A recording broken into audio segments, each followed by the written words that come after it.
Innings of 6 strikeout, 1 hit ball. Looked like he was on top of his game. Gave up a 2-run homer to Adrian Gonzalez in the 4th. That's to be expected. He's a veteran hitter, but then the wheels fell off. 6 runs on 6 hits, including 4 homers in that 5th inning. Just stunning. Well, he's going to have to figure something out against Hunter Pence, the Giants right fielder, who has had a series for the ages.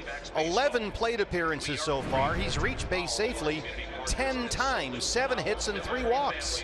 And this guy's just unbelievable so far in this series. You know, they're in a pennant race, and when you get in a pennant race, you rely on your stars to step forward, and certainly Hunter Pence is a star and a leader of this Giants team. Hunter Pence and the Giants looking for their 2nd series sweep of the season at Chase Field. Zach Greinke and company need to fix that. First pitch is coming up from downtown Phoenix on 9/11. You're watching D-backs baseball on Fox Sports Arizona. Arizona Diamondbacks baseball on Fox Sports Arizona is brought to you by CenturyLink. Switch to CenturyLink Prism TV for an advanced TV experience. Learn more at cprismtv.com. By Jack in the Box. Taste the all-new Double Jack Burger today, only at Jack in the Box. By Oregano's. Step up to the plate for a guaranteed home run at Oregano's, your neighborhood pizza joint, location statewide. By USAA, insurance, banking, and investments tailored for the military community. By Yancey's Fancy, New York's finest artisan cheese. And by your Valley Honda dealers, where you get more standard features for less money.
Baseball on Fox Sports Arizona is brought to you by Lone Butte Casino. Get in on big wins. By Chaz Roberts Air Conditioning and Plumbing. Choose Chaz. By Tire Pros. For the best selection of Continental and General brand tires, visit your local Arizona Tire Pros today. And by Gigablast, 100 times more powerful internet from Cox. Bring on tomorrow. Welcome to downtown Phoenix, Arizona. We're inside Chase Field, where players, coaches, and umpires are all wearing caps with an American flag. Proceeds from the sale of these caps will be donated to the 9/11 Memorial and Museum, the Pentagon Memorial, and the Flight 93 Memorial, as we commemorate all over our game today, September 11, 2001, with tributes across the league in remembrance and honoring those whose lives were lost and affected on that tragic day. Chase Field no different. As the Diamondbacks take the field, we turn it over to the PA announcer here, Mr. Chuck Drago. Ladies and gentlemen, at this time we ask that you please rise and please remove your hats. Please direct your attention to the field as we honor the United States of America and pay tribute to our veterans, active duty, and retired men and women of our armed services. Presenting our colors today, please welcome the Chandler Police Department Honor Guard. Ladies and gentlemen, we now ask that you join Major League Baseball, the Arizona Diamondbacks, and the San Francisco Giants as we remember those who lost their lives on September 11th, 2001. We pay tribute to them and to the men and women who serve our country as we honor a pledge made 15 years ago today. We shall not forget. Now, please join us as we observe a moment of silence.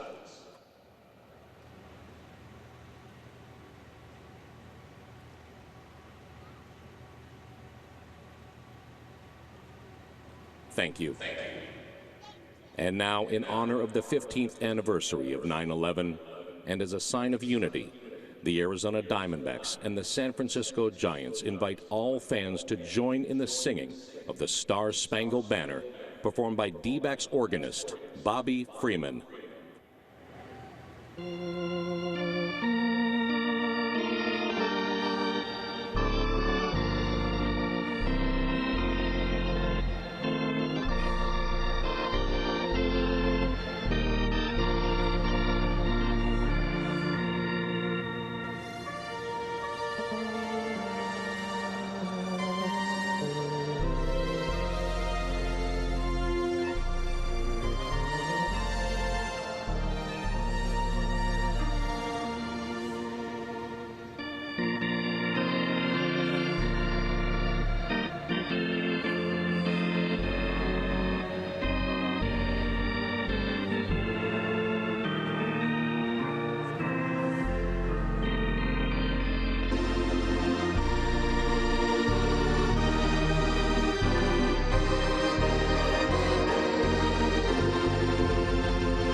welcome back inside Chase Field. It's the final game against the San Francisco Giants this year. Steve Berthiaume, Bob Brenly, and Jody Jackson with the roof closed. 78 degrees and comfortable inside.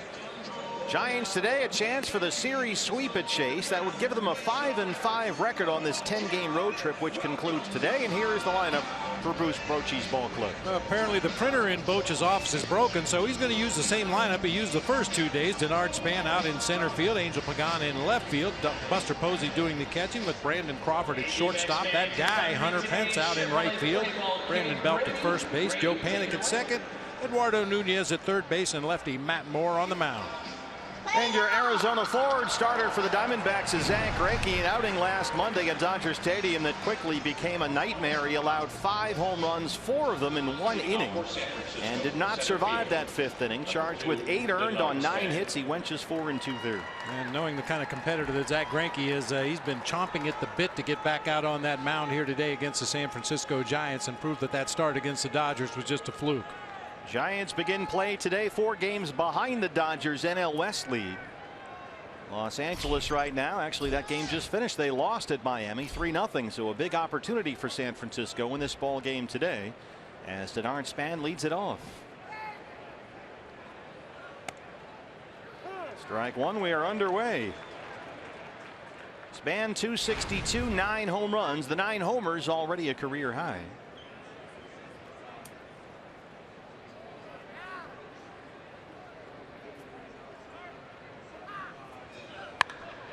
High fly ball, deep right field, and there goes another one off Zack Greinke. That's 10 for Span, 1 batter in. It's 1-0 Giants.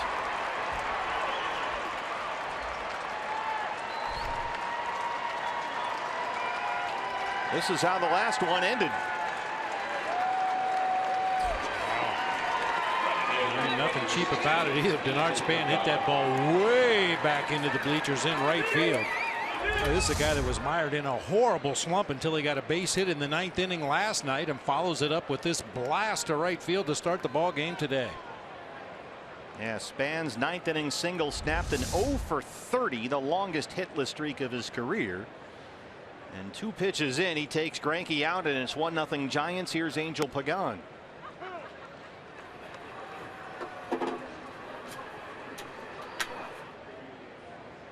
Fifth career leadoff home run for Denard Span. Pagan 281. He homered here Friday. He's got 10 on the year.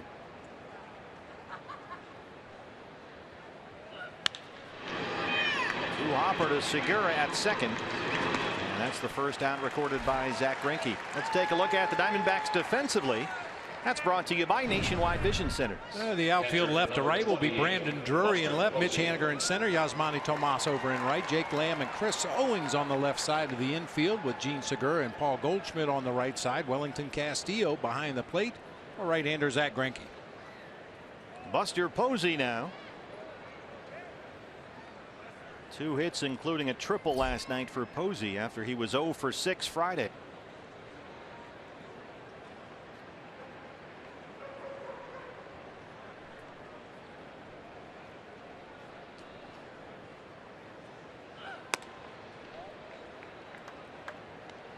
Posey's had a slow September. He's hitting only 176 this month. And has now gone 44 games and 160 at bats without hitting a home run. The longest home run drought of his career. Right back up the box. A sharp single into center. And the Giants are all over Zack Greinke to begin this ball game.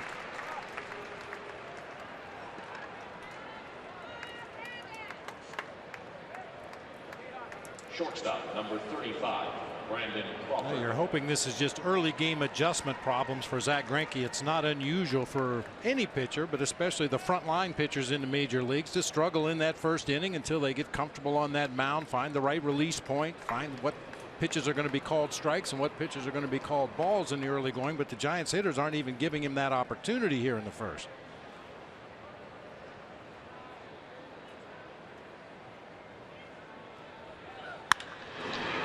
Hit to second. Segura, CO for 1. They roll it. But Denard Span hits a leadoff homer. Giants have the early lead.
Starter for the Giants, the left-hander Matt Moore. He was acquired by the Giants from Tampa Bay August 1st in a trade for third baseman Matt Duffy.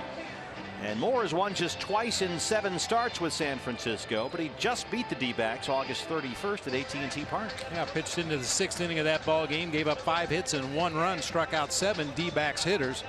And you see a lot of cut fastballs inside. He'll also throw a 2-seamer down low and away from the right-handed hitters. Has a curveball and a changeup.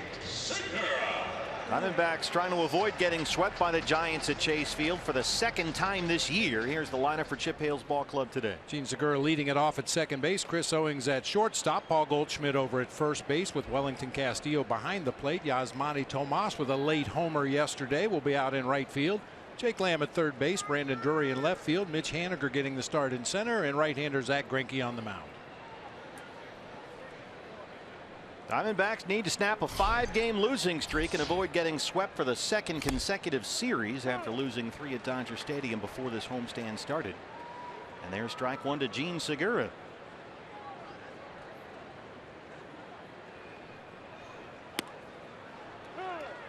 Segura batting .312. He's only 1 off the league lead in hits. Just 1 hit in the series, a double last night.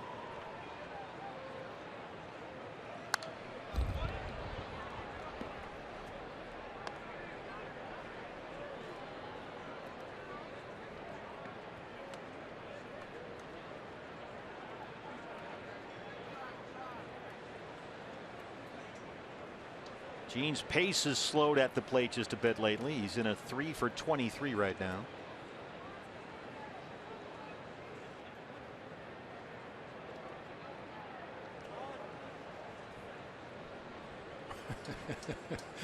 Buster Posey's just locked up back there behind the plate. He went through every sign that Matt Moore has in every possible location. He shook everything off.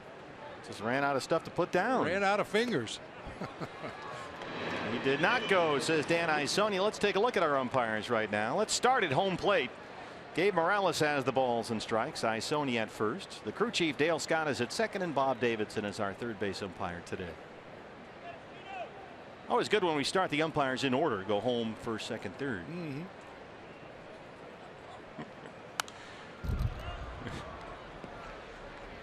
Hockey, sometimes they show, they might show the linesman in some kind of random order, but not in baseball. Baseball, we go just around the horn. Yeah. Well, in hockey, the officials, interchange and cross paths, skating in and out, back and forth. It's hard to keep track.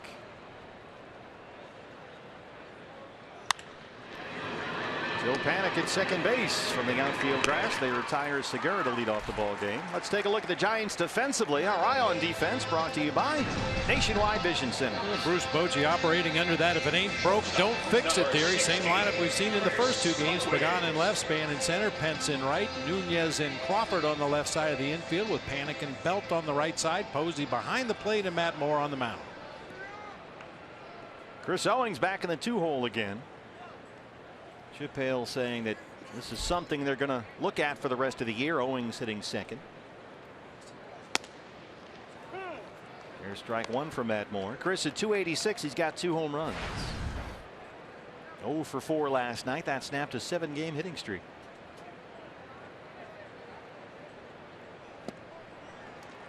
Good changeup for Matt Moore, and Owings is down 0-2.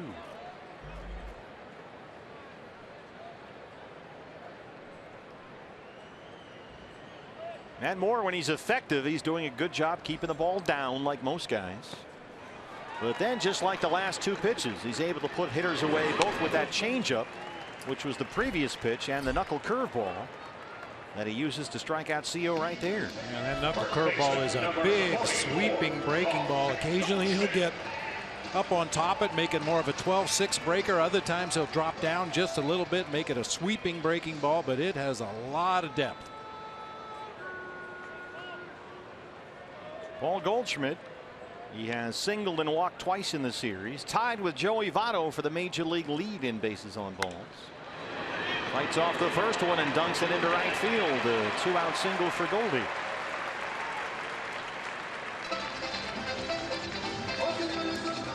Wellington Castillo in the cleanup spot today. Catcher number 7, Wellington Castillo. Well, he had the night off last night, 269 and 12 homers. He was 0 for 6 with 3 strikeouts Friday, and was actually ejected by plate umpire Dale Scott following a called third strike in his last at bat Friday night. I think it was the accumulation of called strikes that Wellington had called against him in that ball game. He got ejected for the last one.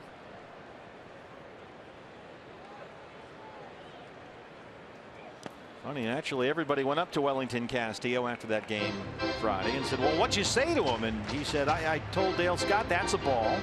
I cannot swing at that pitch. And it got tossed.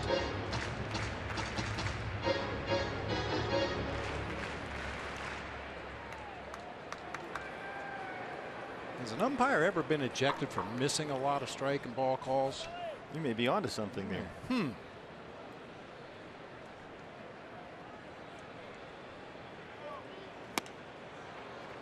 There's that Matt Moore changeup. Castillo out in front. It's 1-1.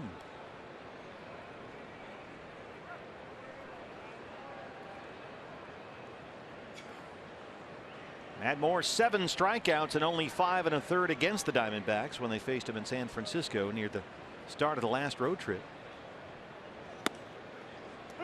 Drops that fastball in there, and it's 1-2. Moore gave up just 1 run on 5 hits in that ball game.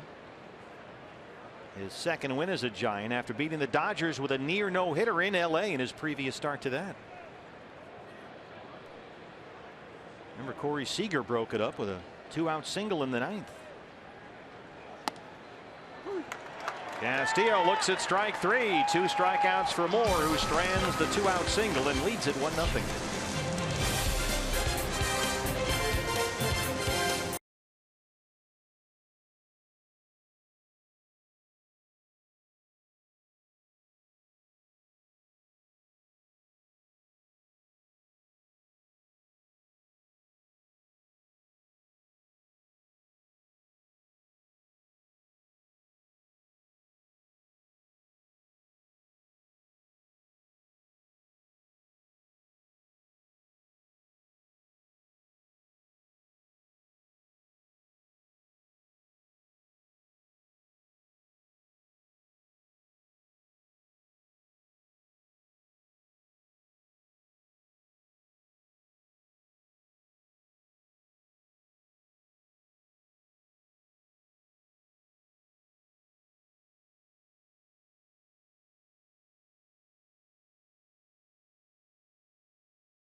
The Giants up by the score of 1-0.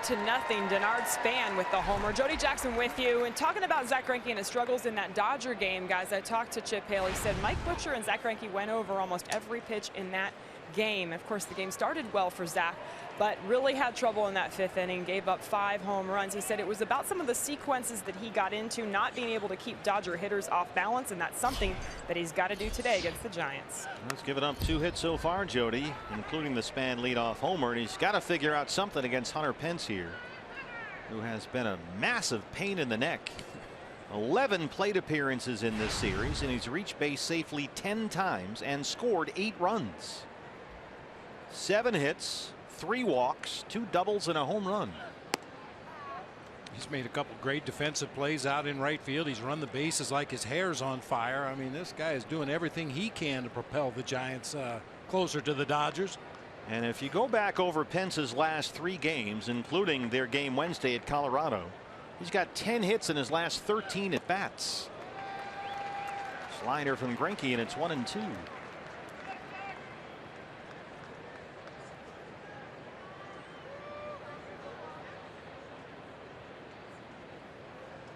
Greinke, as Jody was mentioning, was convinced that the Dodgers had a plan of attack against him, and clearly it worked for them. Gave up 5 homers, 4 in 1 inning. Pence is out in front of that one. Adrian Gonzalez kind of acknowledged that, talking about Greinke. He said the Dodgers knew eventually that Greinke was going to keep mixing it up and he would go to a particular pitch, and LA hunted that pitch and just couldn't miss it. So it sounded like, Bob, sort of a sequencing pattern or something that LA was on to when they got pitches they were looking for in bad spots for Zach.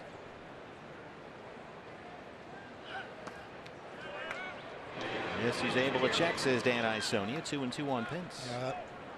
Is obviously one of the first things you check when you look at video after a bad game. Number one, you look to see if you were doing anything to tip your pitches, and I think that was eliminated rather quickly. And then after that, you see if you've fallen into any patterns against certain hitters. Power hitters, I always start them with a fastball in and then work away the rest of the at bat.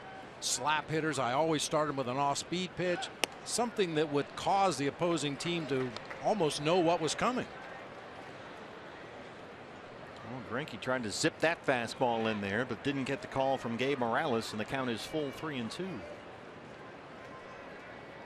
We were talking about it last night, though. Even if you told the hitters what was coming, it's hard to hit 4 home runs in an inning against a pitcher like Zach Greinke. Goes back to the fastball and gets his first strikeout. They retire Pence for just the 2nd time in this series. First baseman, number 9, Brandon Belt. That'll bring up Brandon Belt, the first baseman.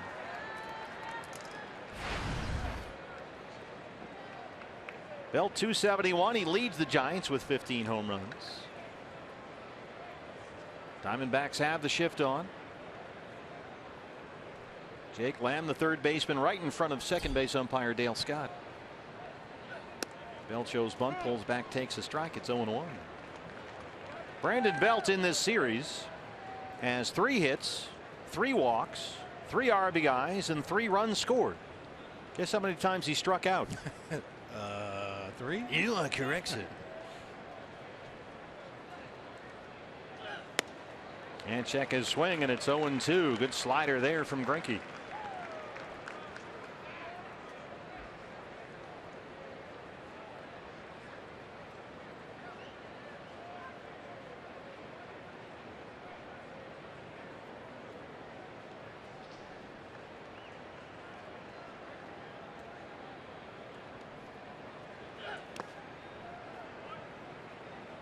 Brandon Belt, even though he struck out 3 times in the series, a very selective hitter, as we've mentioned, 4th in the league in walks. His previous career high was 56 walks. That was last year. He's already walked 90 times this year. Well, that is a huge jump, isn't it? I mean, that is a complete change in your mindset as a hitter. He's walking literally twice as often as he did last year. Taking close pitches like that. That's the most walks in one season by a Giants hitter since Barry Bonds in 2007.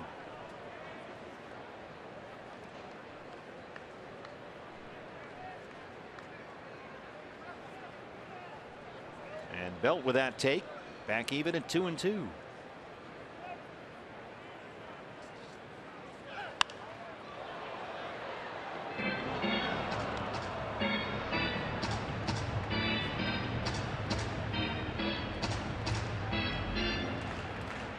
Zach Greinke has only lost to the Giants once in his career.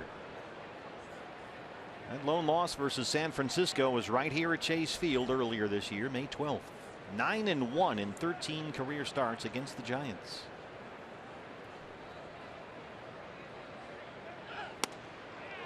Boy, Bell takes another close pitch. That fastball just missed. That's the 2nd time he's tried to punch out a Giants hitter with a fastball down and away, and the 2nd time Gabe Morales has not given Greinke that call. Once to the righty Pence, now there to the lefty Belt. Chip Hale wants that call. Back-to-back 3-2 counts open up the Giants' 2nd. When he missed to Pence, he went back to the fastball, got the strikeout. Goes to the breaking ball there, and it's hit hard. Quick glove hand by Goldie. 2 down. We talked about the walks for Brandon Belt this year. Only Barry Bonds had more in a season. Is that what you said? The most in a season by a Giant since Bonds, what, 9 years ago? Back in 2004, on this day in baseball history, Barry Bonds picked up his 200th walk of the season against the Diamondbacks pitching staff. A lot of those were intentional, I have a feeling. I think 3 of them that day. Yeah. Of course, Buck Showalter once famously walked Barry Bonds intentionally with the bases loaded. Joe PANIK.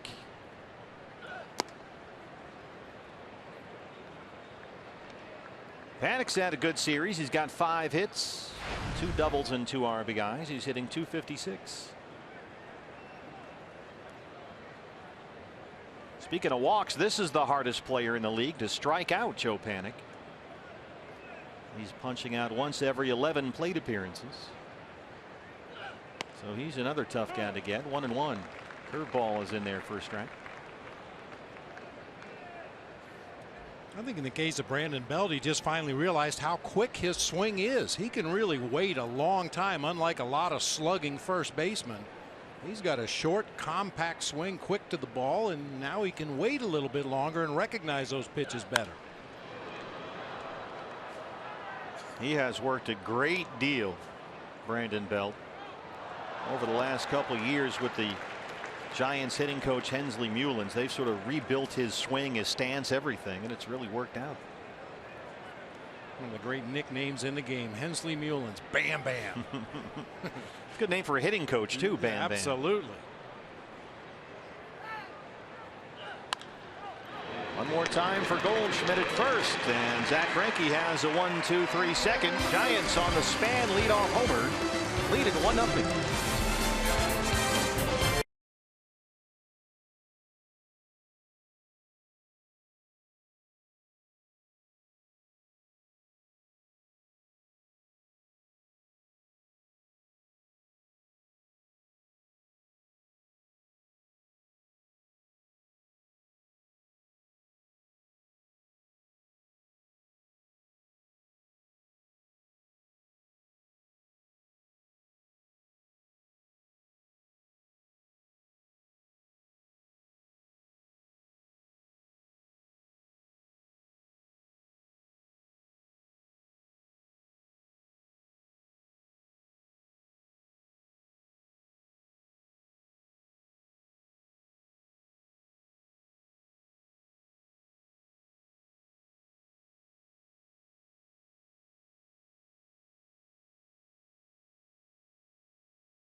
Giants, it's 1-0 as we head to the bottom of the second. I'm going to take a look at our key to the ball game today. Obviously on 9/11, never forget. I mentioned it talking to Bill Baith before the ball game with Todd.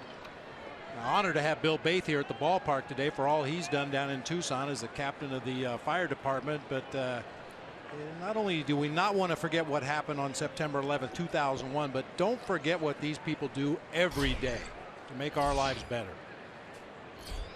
Well said. Yasmany Tomas leads it off against Matt Moore. And of course, you'll always be very famously connected to that World Series for obvious reasons. I know it was a big part of your life, that whole period of time, that period of history, and your part in it. And we had 10 days off between game 2 of that World Series in '89 and ultimately when we played game 3 after the earthquake. Players were out in the community. We went to the Moscone Center, which they had set up kind of as a place where people could go when they had nowhere else to go. And the A's did the same thing on the East Bay. In 2001, the same thing happened in New York when we went in there for the World Series. Took a busload of the players down to ground zero to talk with the rescue workers and the people that were there doing the most unthinkable job in the world. I mean, obviously, we all wish we didn't have to be a part of that, but we were all very honored to be a part of it. Already the third strikeout for Matt Moore. One down in the second. Really tied up Yasmany Tomas that time. Third baseman, number 22. Jake Lamb, the start against the lefty today. Jake's in there at third, batting .258. 28 home runs and 86 RBIs. He has doubled and homered in this series. He scored twice.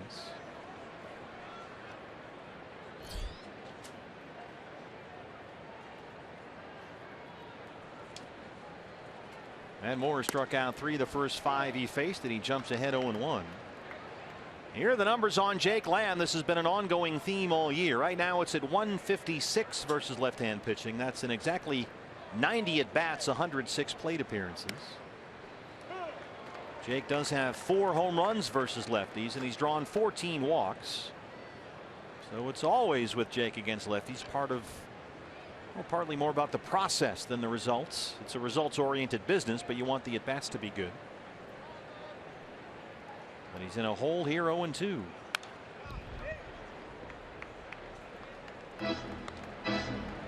That's a frustrating thing about this game, especially as a hitter. You can't control results. All you can control is your preparation and the game plan that you have going into a start against an opposing pitcher, and try to get good pitches to hit and put a good swing on them. That's a cliche you hear every hitter talk about, but that's the bottom line. Get a good pitch, put a good swing on it, hit it hard somewhere, and hope for good results.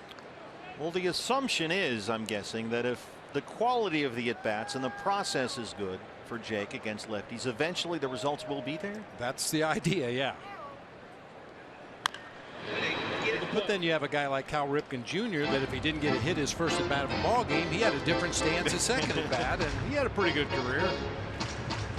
We all know the changes that Jake has gone through this year, keeping that flatter swing plane, the bat in the hitting zone longer. That all starts with the hands, which are lower this year, down by the belt. More of a flatter swing, a lot like we saw A.J. Pollock do last year. Jake starts with those hands up, then lowers them. Takes a cutter there for Matt Moore, and it's 2-2.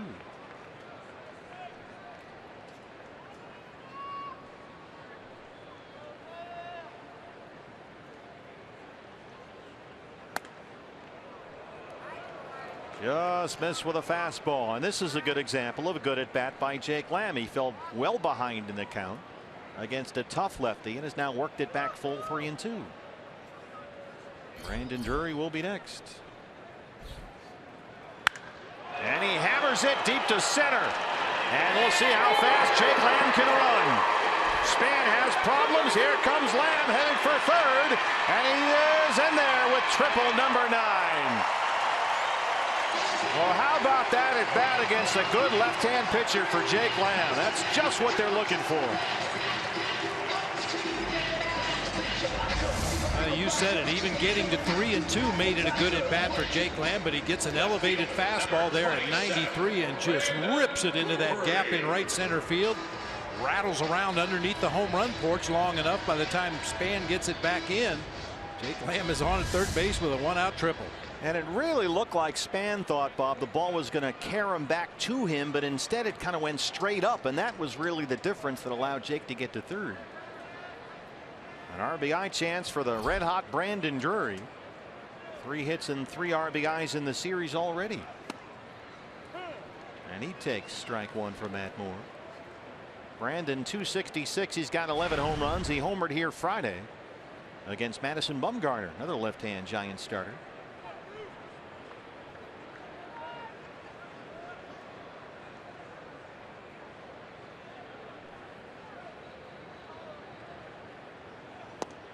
Funny, you look at Jake Lamb, Bob, and what Jake has done. We saw him last year. Look, okay, this is a good young hitter. We'll see how he progresses. And then this year, you look at the numbers for Jake. 28 homers, 86 RBIs. I kind of see the same thing happening with Brandon Drury. I think of Brandon Drury as Jake Lamb last year. And you just think about what's coming as he progresses. Fly ball to center. Get down ball, and it does. Jake had to hold up. Here he comes. We're all tied up. RBI single and another hit for Brandon Drury.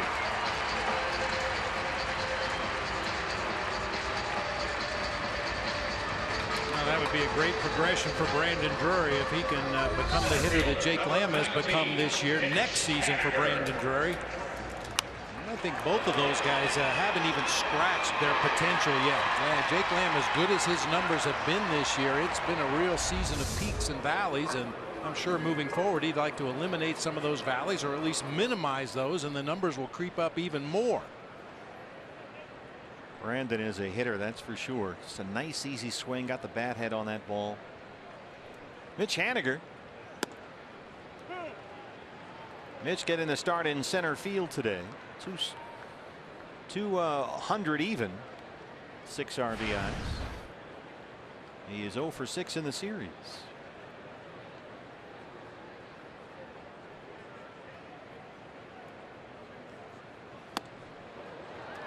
There's that Matt Moore changeup. You'll see some wild swings against that pitch. And he leaves a lot of them up in the zone. Yeah. A lot of the swings and misses on that changeup have been pitches up near letter high. I don't know if that's by design or he's just not getting that changeup down to the location he wants. It's been very effective, however it works. It's coming up there with a hit me sign on it, but by the time you're done swinging, the ball's not yet in the glove. Kind of a awkward follow through that time by Matt Moore. Hopped off the mound, taking a little extra time here before he gets back up on that bump and gets ready to go back after Mitch Haniger.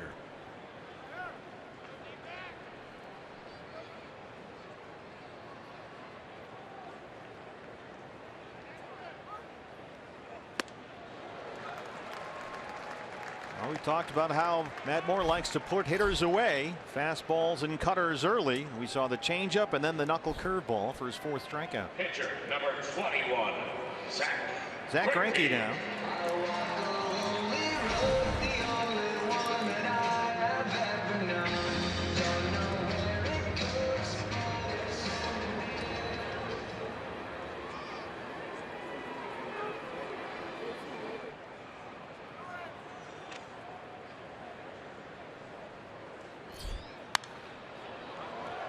Diamondbacks actually beat Matt Moore here at Chase Field earlier this year. That was back in June when he was still pitching for the Tampa Bay Rays.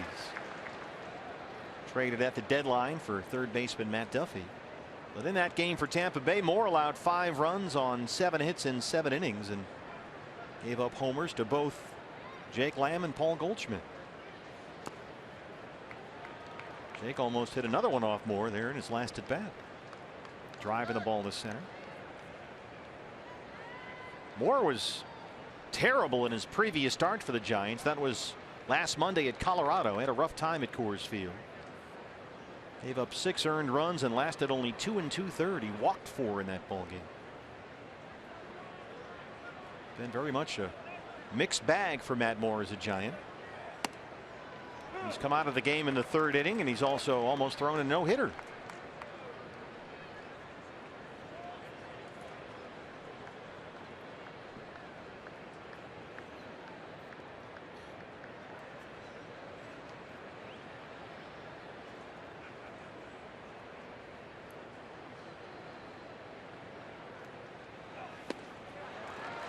Chops at that one. Matt Moore has 5 strikeouts through 2 innings. But the D-backs have tied the game at 1.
Greater coverage of baseball is brought to you by T-Mobile. We'll look around the rest of the National League West. Giants begin play today. 4 games behind the Dodgers NL West lead, but LA's already lost at Miami 3-0. Kenta Maeda got the loss in that ball game. Chad Bettis and Edwin Jackson. The Rockies are at Petco Park, San Diego, just underway. So the Giants have a chance to pick up another full game on the Dodgers. The lead right now sits at 3.5 as Eduardo Nunez leads off the third against Zach Greinke. Giants also 1 game up on the Cardinals for the top National League wild card spot. And St. Louis hosting Milwaukee. They're trailing 2-1 in the 9th inning at Busch Stadium. Giants still with 10 games left this year against both LA and St. Louis. Yeah, including the last 3 games of the year against the Dodgers at AT&T Park in San Francisco. Giants are just hoping to get down to that last week of the season, and those games mean something. Can you imagine how that place is going to be rocking? Oh boy. See the numbers on Nunez. 284, 15 home runs. Had a good series, 5 hits. He's knocked in 4. It's a bouncer to second for Segura. 5 in a row retired by Greinke. 1 down in the 3rd. Well, if the Giants win this one, they'll only be 3 back. This is game 142 for the Diamondbacks this season, so we're getting down to the final 20 after this one.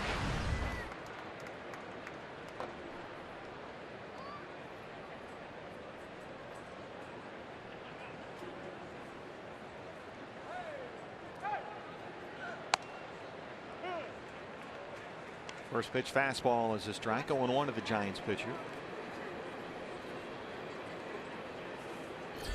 A lot of red, white, and blue all over the ballpark today, which is great to see on this 9/11. It was good to see you and your boy Bill on the pregame show, even though he hit your World Series home run. That's all right. Couldn't happen to a nicer guy. And a wonderful job with the Tucson Fire Department for a lot of years. Yeah, I think he's sneaking up on retirement. I'm a little jealous. Well, you don't want to retire, then you just fish and play with the grandkids. And we need you here. Center fielder. Second strikeout for Greinke brings up Span. Span hit the second pitch of the ball game deep to right field for a home run, his 10th of the year. Giants had a quick 1-0 lead. Diamondbacks answered in the bottom of the 2nd.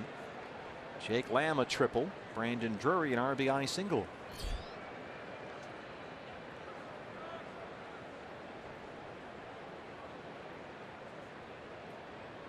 So Span, who snapped an 0 for 30 skid with a late single in the ball game last night, started off today's game like this.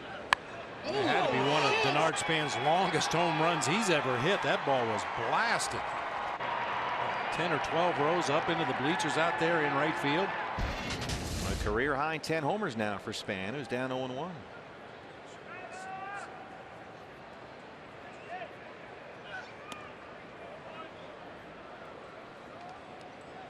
We've seen a lot of unusual batting stances and setups this year. Denard Span no exception. Watch that front foot as he takes his stance in that batter's box. He'll end up with his right toe pointed right back toward the catcher. Look at that. That hurts. It's not quite Odubel Herrera, but it's a very awkward looking stance, and then he'll drop down. Starts out in a fairly upright stance and then drops down drastically into his hitting stance. Something that you normally wouldn't teach a hitter. You want your head to be as still as possible, but Span does it early enough. I think he's seeing the ball pretty well from the opposing pitchers. Brought to San Francisco in January to be their center fielder and leadoff man. Got a 3-year, $31 million contract.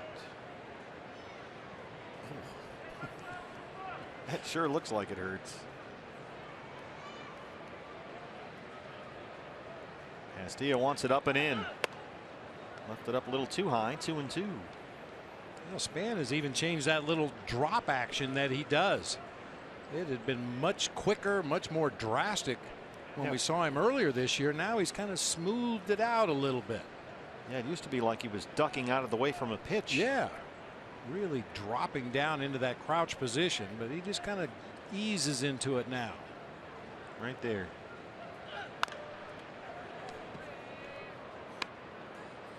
He crouches down low like that. He just kind of chops at the ball.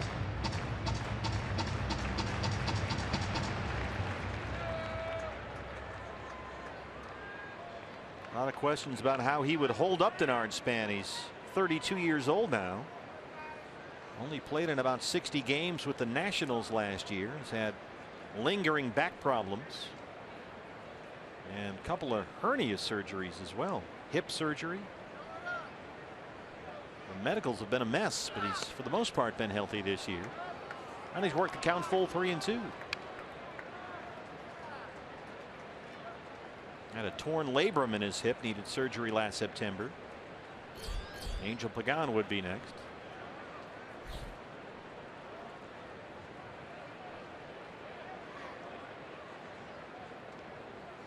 Third 3-2 count of the ball game already for Greinke. That one finally stays fair. Goldie's on it. Another 1-2-3 inning for Zach Greinke, who's retired 7 straight. D-backs and the Giants all tied at 1.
Candiati, D-backs radio here at the ballpark. Hey fans, every weekday morning Skip Bayless and Shannon Sharp go head-to-head on the day's hottest sports topics. Undisputed with Skip and Shannon. It's 6:30 in the morning weekdays only on FS1. I set my alarm a little earlier. It's very alarming. Gene Segura leads off the bottom of the third.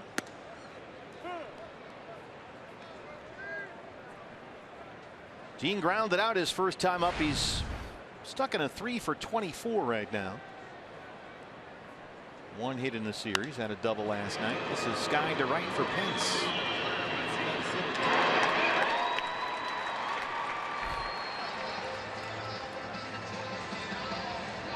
Shortstop.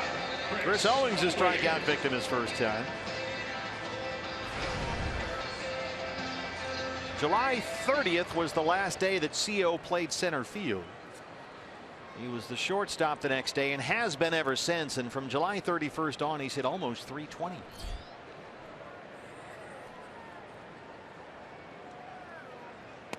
A lot of questions have to be answered in the offseason for this Diamondback ball club in 2017. Where does Brandon Drury play every day? Who's the shortstop? Chris Owings is certainly staking a pretty strong claim over the last 2 months of this year. Defense has been terrific and the offense has come alive. Nick Ahmed will have to come off that hip surgery. We know what Nick can do, certainly. A.J. Pollock got to get A.J. healthy. Strained that left groin Friday. What an opportunity to get a look at some guys on a semi-regular basis like Socrates Brito and Mitch Haniger, some other guys. Always good to get a sense. Got to get David Peralta healthy as well. It's almost really been a lost season for David. Freight train has not been on the tracks very often. Ruby De La Rosa made his first start the other night since May 25th. Injuries have taken a toll. Hunter Pence on the run. As you might expect in a season when the ball club has lost 83 games already, a lot more questions than answers going into the offseason and then extending it out into spring training next year.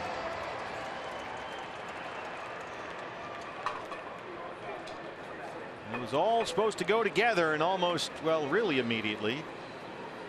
It fell apart when A.J. fractured that elbow in the second to last spring training game of the year here against Kansas City, and things went south from there health-wise and otherwise. And you look at all the marketing posters for the Evolution campaign. There was Goldie and Pollock and Peralta and Greinke. Well, A.J. missed the whole season pretty much. Peralta's basically missed the entire year. Greinke was out 6 weeks.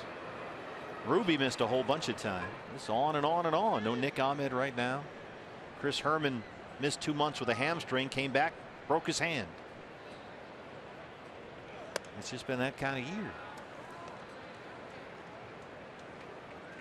But of course, it hasn't been all the injuries. A lot of teams have had injuries. Dodgers have been more injured than the Diamondbacks have. The Giants have certainly had their share. Just have to find a way to overcome. And really, it's his own fault because he set the bar so high. But even the guy at the plate right now, Paul Goldschmidt, what you would have to say is a subpar season given the standard that he has set for himself. It seems so odd to say about a guy hitting .296. He's already got 20 homers and 82 driven in. He's walked 100 times.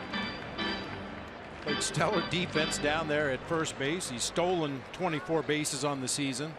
But subpar season.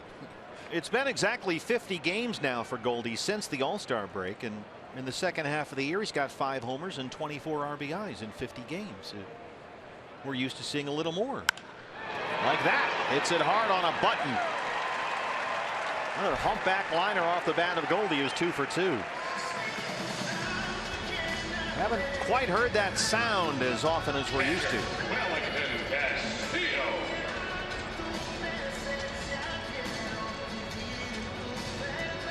Wellington Castillo again. That's why I intentionally didn't hit well every year. I didn't want to set the bar too high and fall short of expectations.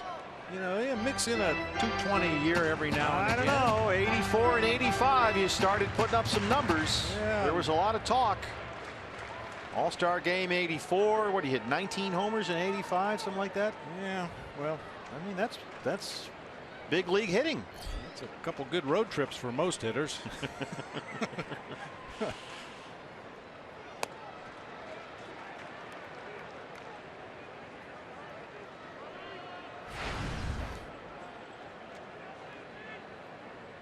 Well, he had just under 270 on the year.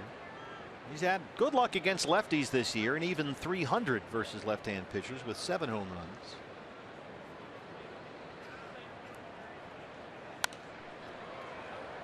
But down 0-2. Wellington Castillo's been another guy. Boy, when he got here last year, it was like they'd acquired Babe Ruth. Everything was a double or a home run. Every swing. He had long stretches this year where production just was not there.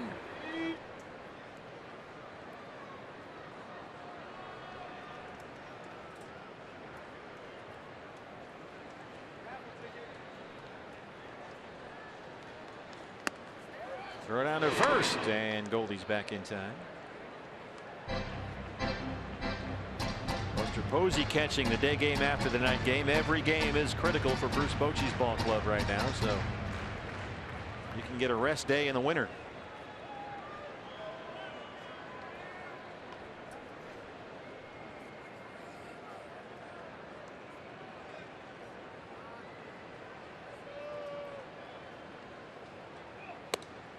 It's been a good day for the Giants already so far. Dodgers lost in Milwaukee, and the two teams right on their heels for that first wild card spot, the Mets and the Cardinals. Cardinals lost. Mets won in Atlanta 10-3. St. Louis beaten at home by the Brewers 2-1.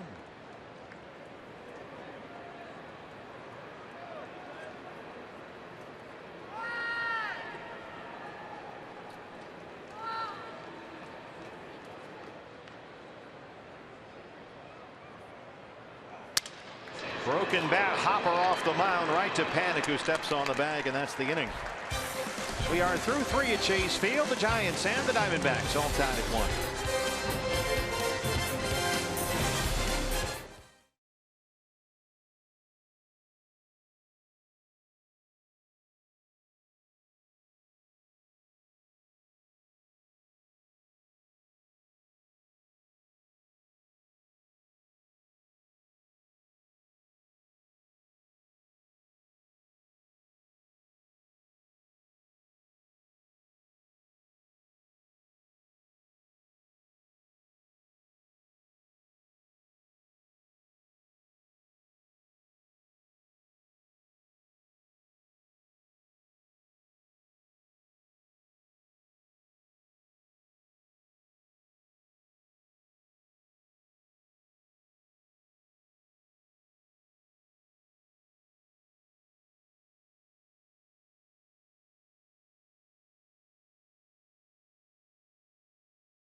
Time to take a look at this day in baseball history, brought to you by Geico. Big series, Cardinals playing the Mets back in 1987 on this day. Terry Pendleton hits a 9th-inning game-tying home run.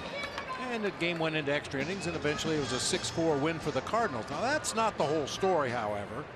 Okay, Paul Harvey. Ron Darling had started that game for the Mets and was pitching a one-hitter into the 7th inning. Injured his thumb, had to come out of the game. Well, while Ron Darling is sitting in the training room with ice on his thumb, that Terry Pendleton home run ball broke the windshield on his car in the players' parking lot. Ron Darling just came out with a book written about the 1986 World Series, a critical game that he started in that series. Good read. Of course, the Cardinals in '87 went on to the World Series. They lost to the Minnesota Twins. Your boy Dan Gladden. Yeah, well, and Cardinals beat the Giants that year in the National League Championship Series, a series that we should have won. Man, oh man, the Cardinals were dinged up and hurt. Babe Akendo. Jose Akendo. He could play 12 positions. If you invented new positions, he would be good at. Yeah. Yeah, he was the ultimate utility player. Well, Zach Greinke facing Angel Pagan to lead off the 4th. Greinke's retired 7 straight. Denard Span homered on the 2nd pitch of the ball game for the Giants run. D-backs answered in the bottom of the 2nd, a Lamb triple, a Drury single.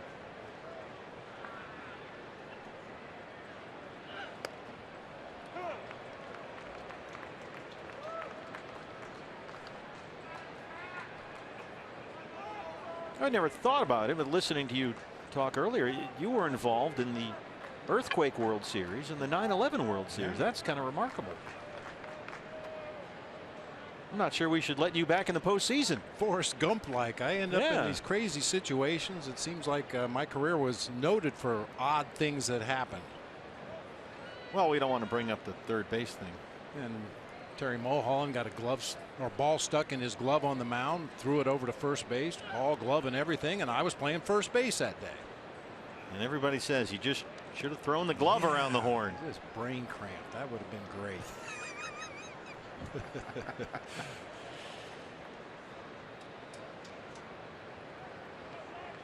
2-2 on Pagan.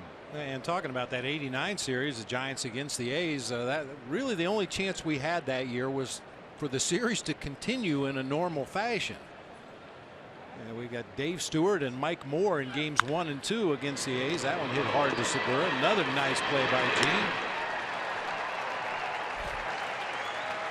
And because of the delay, the 10-day delay between game 2 and game 3, obviously the A's were able to come back with Dave Stewart and Mike Moore again in games 3 and 4. And it was just a little more than the Giants offense could handle that year. Boy, Stu was on top of his game.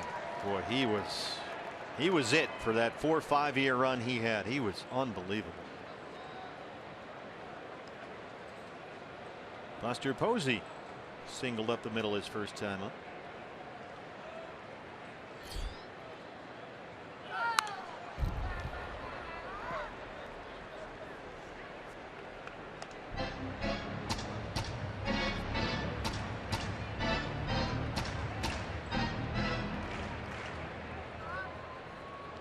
Not a lot of guys have the mound presence that Dave Stewart had. We don't see those. Even a guy like Greinke, who's an absolute wizard most of the time, he's up there painting and doing his thing. But in terms of mound presence, Dave Stewart had it, man. That turned bill of his cap pulled down over his eyes, just kind of glaring back at you. And Stu is the nicest guy in the world. He's great to talk to. He'll chat you up all day long. But when he had the ball out there on that mound, he was out to get you. Not to mention he had unbelievable stuff. That splitter was just nearly unhittable. 2-1 on Posey.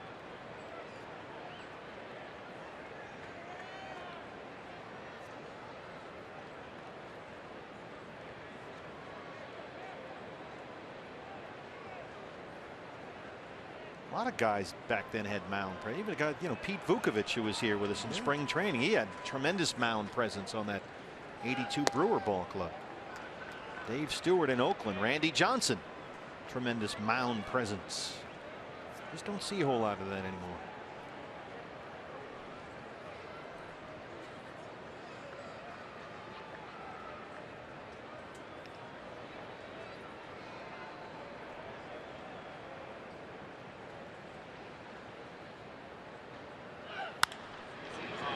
Posey steers it into right. He's 2 for 2. That ends a stretch of 8 straight retired by Greinke, a 1-out single.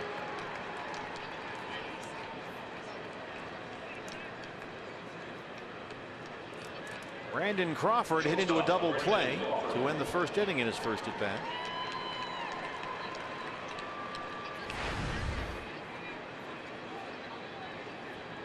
Crawford just 7 for his last 41 up there. The bat's kind of dried up here down the stretch, but still leading the Giants with 78 RBIs.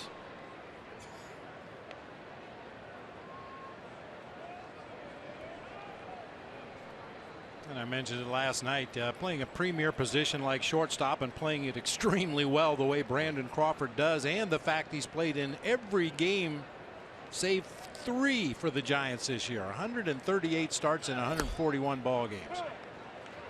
Crawford last season an all-star, won a Gold Glove, won a Silver Slugger. First Giant since Bonds in '97 to win a Silver Slugger and Gold Glove in the same year.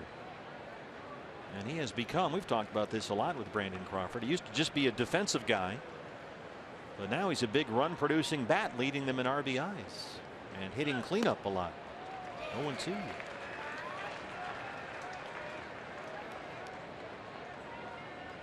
And here goes the 2-strike shift on Brandon Crawford once again. Jake Lamb leaves his third base position in the 2-strike count and moves over on the right side of the infield.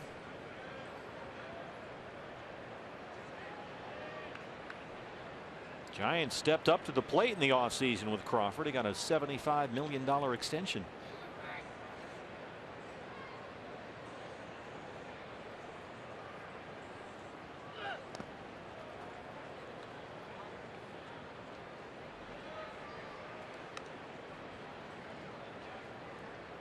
And until the Giants traded Matt Duffy at the deadline for Matt Moore, today's starting pitcher, they had an all homegrown infield for a long time with POSEY catching and Belt at first, Panik at second, Crawford at short, Duffy at third. Now Duffy's in Tampa Bay.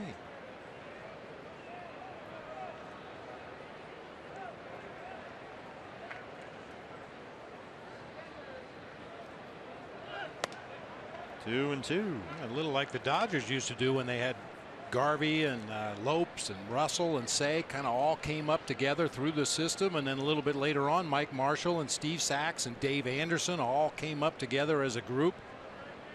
The Giants, as you mentioned, when they had Duffy, had a homegrown infield. Another thing you don't see a whole lot of.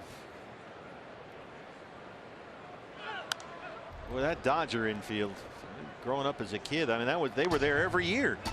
They were like the seasons. I forgot to mention Yeager and Joe Ferguson behind the plate. And then later Socia was back there forever.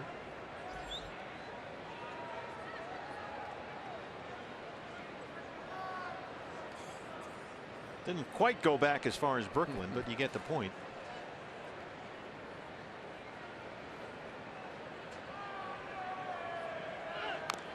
Boy, really having a tough time putting Crawford away. Greinke at 55 pitches, 37 strikes.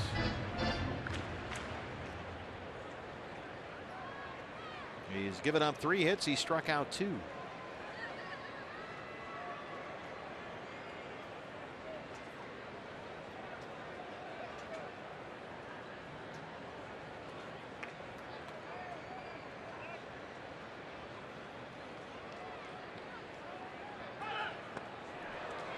Finally gets Crawford to wave at one. Went to the curveball. Gets his 3rd strikeout.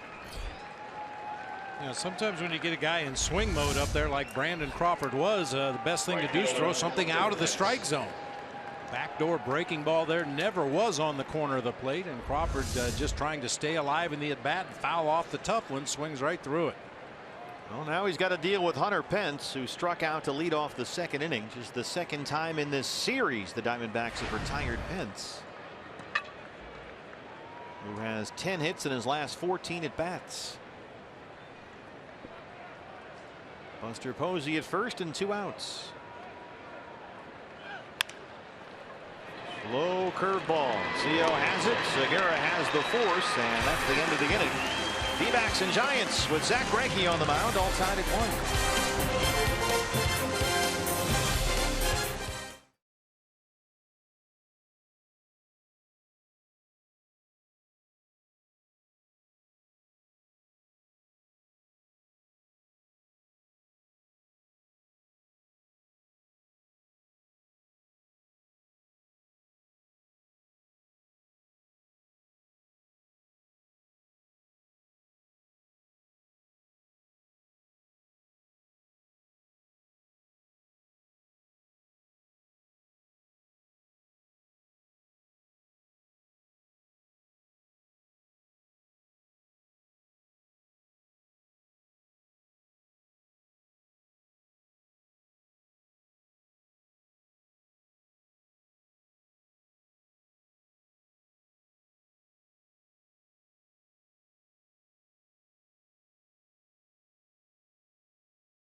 You win at Papa John's. The day after every Diamondbacks win, you get 50% off your regular menu price online order at Papa John's. Enter promo code DBACKS50. PapaJohns.com. You ever go into the team store down there and look at how many hats we got?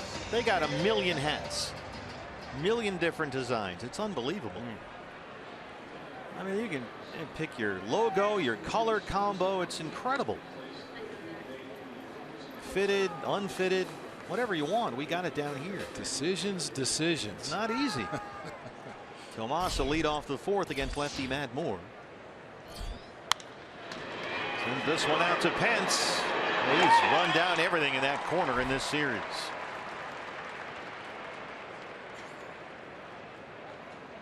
Third baseman, Jake.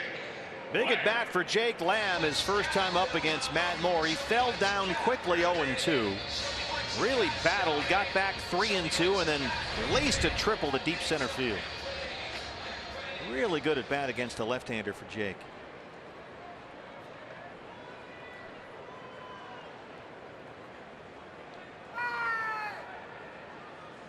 Got down in the count, worked his way back, and then delivered big time against Moore in the 2nd. Watch that high hop. It got caught underneath the home run porch out there. Span couldn't quite get to it, and that allowed Jake to get into 3rd. His 9th triple of the year, and he scored on a Brandon Drury RBI single. That tied the ball game after Span's leadoff homer. And now Jake's ahead 2-0.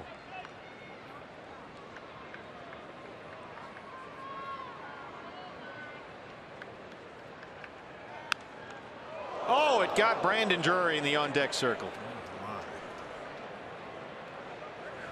Just drilled him. He didn't even flinch.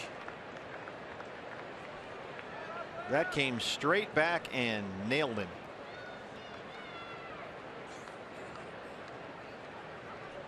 We wonder about that all the time. Some guys get so close. He's not even that close. No.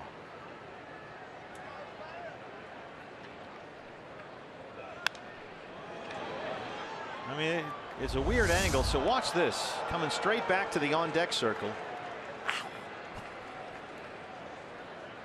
All you could hear up here was that thud. I don't even think he felt it. Probably not. He's thinking about hitting. That reminds me a lot of the spring training games, even the simulated games that you play on the backfields over there, because the on-deck circle is so close to home plate. In a situation like this with a left-handed batter at the plate, a lot of the hitters go to the other side of the field to take their swings in the on-deck circle. You can see Brandon pointing there. It looked like it got him in the right bicep.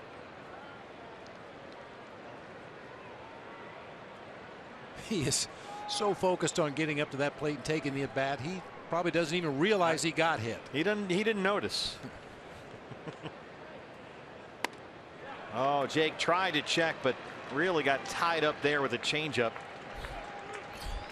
6 strikeouts for Moore. Yeah, once again, poor location on the changeup, but he gets a good result. That ball's up and off the plate inside, but gets the desired result, at least if you're Matt Moore. Brandon Drury's RBI single in the 2nd tied the ball game. Brandon last 14 games is hitting .370 with 9 RBIs, and he's got another run batted in today. Fly ball to left, Pagan. He dropped the ball. Drury takes the turn and heads for 2nd. He's in there. The veteran Angel Pagan chasing that one down in the left center field gap, had it and then dropped it.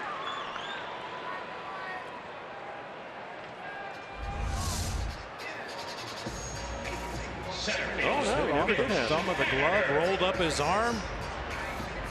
It's like the Harlem Globetrotters there, spinning the ball from arm to arm across his chest, drops to the ground. They put an error up on the board. That's a tough error. I mean, that's a ball that Angel Pagan will probably tell you he should have caught. The ball hit a glove, but he was running hard back toward that gap in left center field. Well, they put it, now they've taken the error off and put up double, so it's a double for Drury, who's 2 for 2. No error on the play.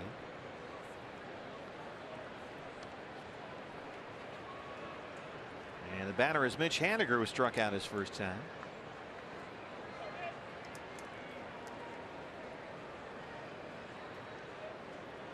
So that ball maybe hit just a little harder than Pagan thought. That's the way Brandon's been hitting the ball lately. Got to get Mitch Haniger going up there. It's been slow going for Mitch lately. Remember that major league debut middle of August against the Mets where he had a double and a triple. Then had a 3-hit game at San Diego. Hit safely in his first 4 big league games, but since then he's 2 for 30.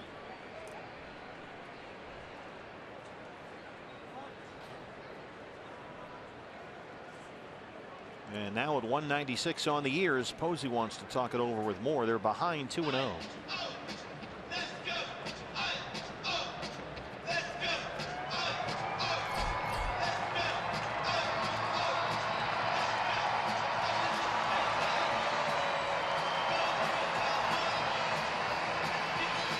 Diamondbacks trying to avoid getting swept at Chase Field again by the Giants, who won 4 here back in the middle of May.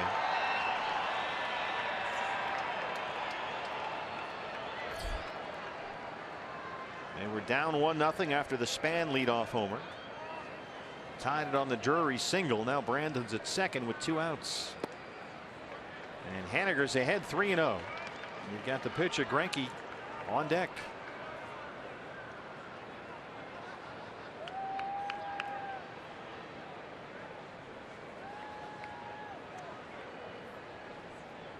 From what we've seen of Mitch Haniger, he rarely chases a bad pitch.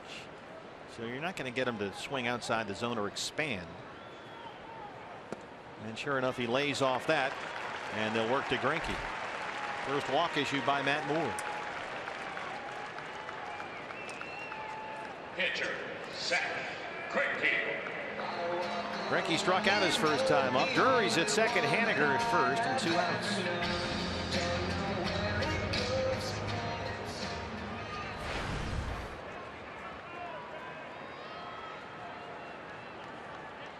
The first walk for Matt Moore. That's been his biggest issue really since he joined the Giants. Control. For the most part, he hasn't had any with San Francisco. He's averaged nearly 6 walks for every 9 innings pitched as a Giant. And he's walked at least 3 batters in 6 of his 7 starts since the trade from Tampa Bay. But so far today, 1 walk and 6 strikeouts.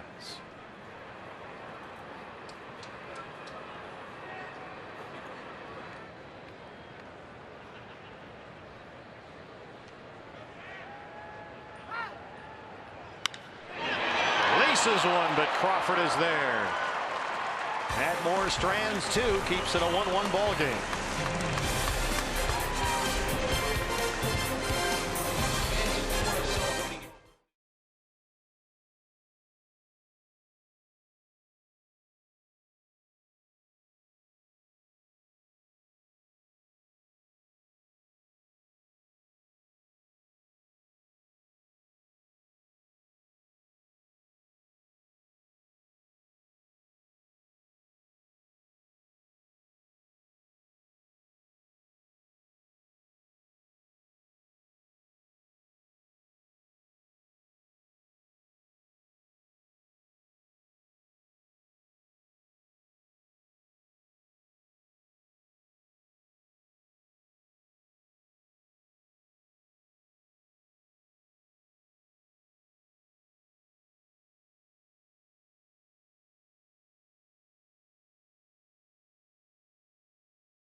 Fans be here coming up.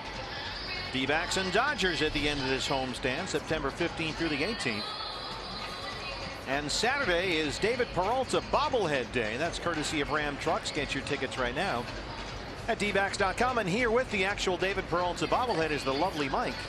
Lovely. Now, what happened to Vanessa? Vanessa is actually, she does a lot of great work for the American Cancer Society, and they're having their national meetings in Washington, D.C. right now. So she's there at some seminars, and she'll be back on Thursday. You guys are stuck with me until then. Well, we'll make do. Sorry. She's everywhere. She's unbelievable. Now she came up with a sound. Yeah, the sound effect. I wondered if you could do that. Ooh, something like that. Something like that. When's she coming back? She'll be back on Thursday. You want her to Skype in tomorrow during the game? You know, frankly, that would be fine. FaceTime. Yeah. We have the technology. We can rebuild this whole broadcast. So, sorry for crumbling it to the ground, guys. No, you did it. You did the best you could, right? Maybe like Zach Greinke, we'll settle down here. We'll settle down. But the Peralta bobblehead, that's a tremendous bobblehead. That's Saturday. First 20,000 are going to get this bobblehead. Again, it's a Dodgers game, so first 20,000, you got to get here early for that one. Thanks to Ram Trucks. Ram Truck sponsors the David Peralta Freight Train bobblehead. Get your tickets, dbacks.com. No. Don't do that anymore. All right, sorry. I'm going to have to ask you to leave. Oh my! The lovely Mike. Nice job, Mike. buddy. Good job. We're just giving you a hard time. Come on. I seriously need that back though. Brandon Belt. Our thanks to Mike. And another great job by Vanessa. Brandon Belt leads off the fifth with a single to center. The Giants' fourth hit against Zach Greinke.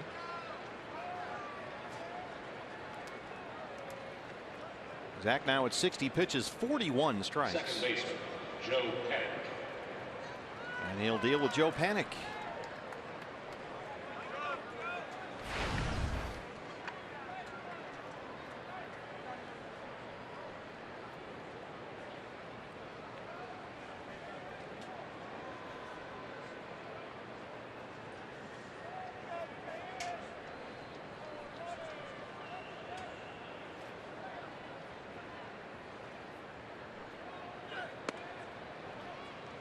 Joe Panik missed most of July with a concussion. Actually got hit in the head by a pitch from Matt Moore, who then was with Tampa Bay. Came off the DL at the end of July and really struggled when he first came back. He went through a 4-for-40 skid, but he has figured it out as of late. He's really hit the ball well lately. Last 25 games he's hitting .326 with 17 RBIs. And he's got 5 hits in this series.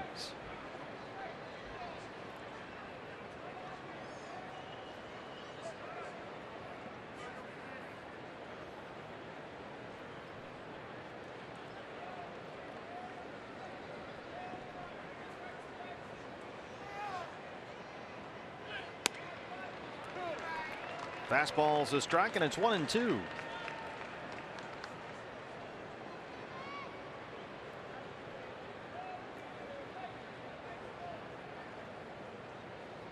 Zach Greinke, after that start Monday in LA, said he feels like he can throw every pitch wherever he wants. It's just not consistent enough right now, but it's been pretty consistent so far today. It's a nice bounce back. Yeah, I was just thinking after the outing he had against the Dodgers last time, and then giving up a home run to the first batter he faces today, I think it speaks to his mental toughness that he's been able to settle in and bring some sanity back to this game the way he has. I mean, most guys would have melted right there. That's it. Unbroken. But since then he's given up only 3 hits, all singles.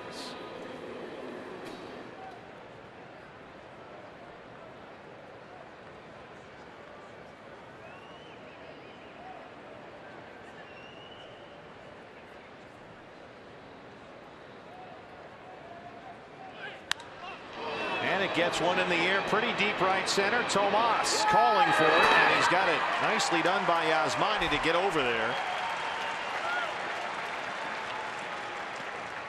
Defensive metrics aren't real great with Yasmany Tomas, but you know what? The eye test is fine. He gets to a lot of balls. Yeah, I think his defense has been a lot like his offense this year, just inconsistent. He's made some really nice running catches in the outfield, especially coming straight in. He's covered a lot of ground out there at times, and then at other times he gets bad jumps on the ball, kind of takes wobbly routes as he goes after fly balls. So if he can be as consistent with his defense and get more consistent with his offense, I think you'd have a total player. He's made a lot of progress this year, that's for sure. Eduardo Nunez, the third baseman, 0 for 1.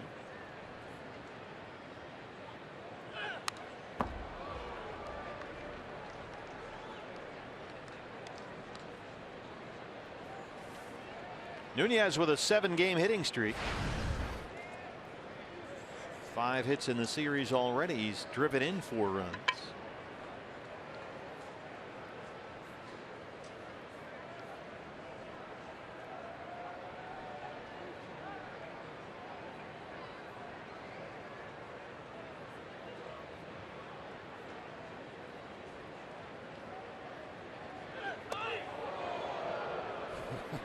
Oh, what happened there? Greinke fell down. Nunez was backing out. I think Greinke realized that ball was going to be real close to hitting Nunez. He's the one that screamed. Greinke. Hey. Well, it's nice to get a warning. That one got away, 1-1. And for me, there's nothing wrong with that. When you've got a command and control guy who hits his spots all day long, I think it's to his benefit every now and then to airmail one. Buzz the tower. Well, Nunez, undaunted, knocks it into right. His 6th hit in this series.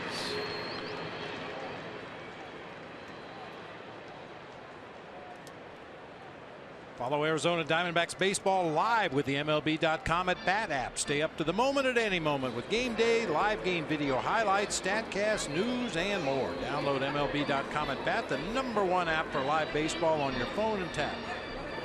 Well, now the D-backs will have to sort out some kind of bunt defense. You've got the pitcher Matt Moore coming up. 1st and 2nd and 1 out. Things got a little messy in this situation yesterday when Johnny Cueto was up there, and it looked like, Bob, as you mentioned, that somebody might have missed a sign with a wheel play on. Yeah, I think there was a breakdown in the defense. As we said at the time, the Diamondbacks generally just play it straight up. The #1 bunt defense with runners at 1st and 2nd, which is to have the third baseman stay back and read the bunt. Pitcher's responsible for covering the third base side of the field, and Goldie charges hard from first. But whatever happened, Jake Lamb was in his position at third base. Chris Owings ran over from shortstop to cover third base. Fortunately, it didn't hurt the Diamondbacks in that particular instance, but obviously a miscommunication. Well, Moore gets it down. Castillo calls everybody off and gets the out at first as the runners advance. Belton at 3rd and Nunez to 2nd. So Matt Moore made that look easy. Center fielder. And it's supposed to be, frankly. So 2nd and 3rd, 2 down for Span.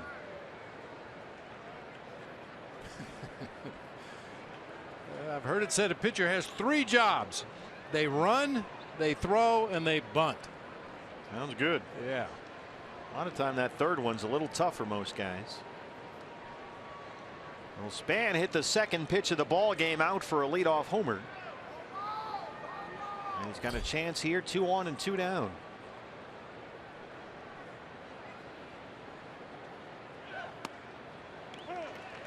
There's that hard Greinke changeup.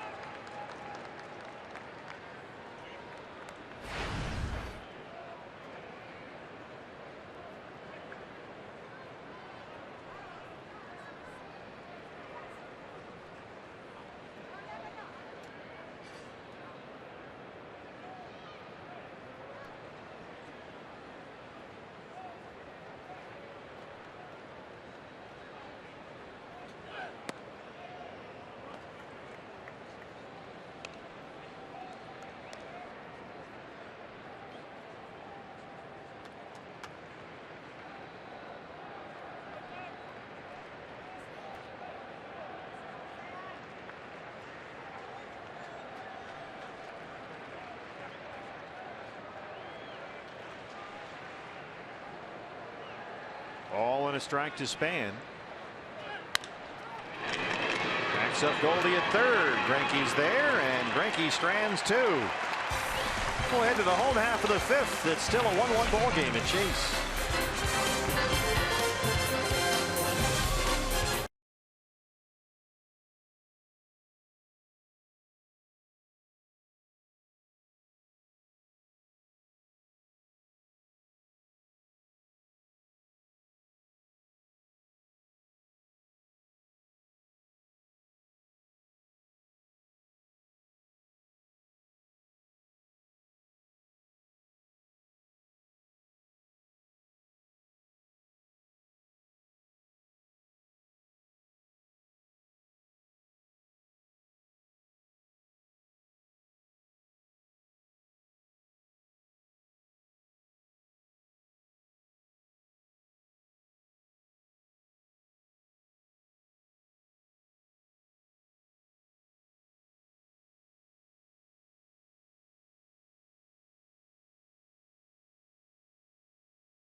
Each team with one run on 5 hits.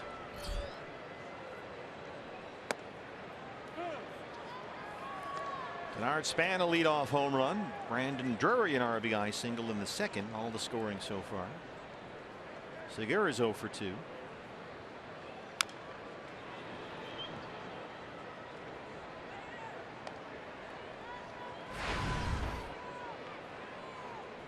Average now at .311 for Gene. Last 11 games he's hit about .230.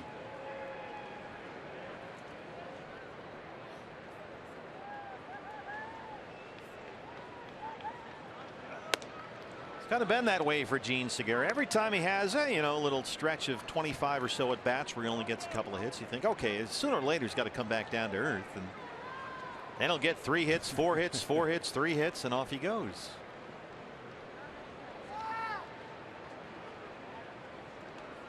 Well, that's why I picked him on my beat the streak to start over again today. Well, that was a tough one last night. Oh, by the way, Trey Turner 2 knocks today. Sure. He'll be in Washington shortly. You can confront him. 2-2. So I'm back on Gene the hitting machine today. Well, that's a good place to be. Here's the seats on the home run porch out there. That's one of the greatest seats in baseball for my money. Bob and I did a game out there earlier this year. You're hanging out over the field of play. It's a great view. That was fun. You got to do that again next year. That was fun. Hanging out right over the outfielders. You got the big table out there, a countertop, big television monitors in the desktop out there to watch the replays. Plenty of room to walk around. Access to a lot of great food items at the ballpark out there. Joe Panik. Brandon Belt has a hustle to get back to the bag, and he just did get there before Segura. 1 down. Yeah, we took our gloves out there. Unfortunately, we didn't get a chance to catch anything, but you're right in home run territory out there. So think about that. dbacks.com/tickets, and come on out for the next series. Rockies in for 3 starting tomorrow, then the Dodgers for 4 starting on Thursday. And after this homestand, there's only 3 home games left. Shelby Miller will be on the mound here tomorrow night against the Rockies' Tyler Anderson. Chris Owings 0 for 2.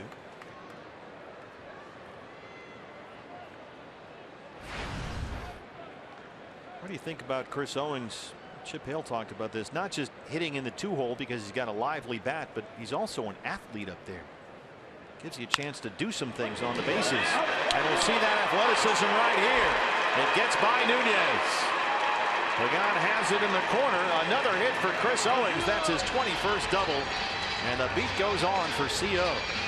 Well, ideally, those guys at the top of your order are capable of getting on base with regularity, driving in runs if they come up with men on base, and creating some runs with their speed. And certainly Chris Owings has plenty of speed.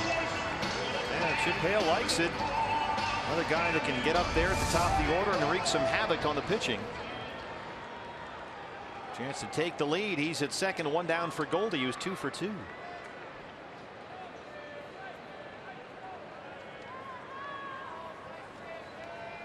D-backs now with 6 hits. Goldie this year versus lefties hitting .330. Although he's homered only 6 times off left-handers this year.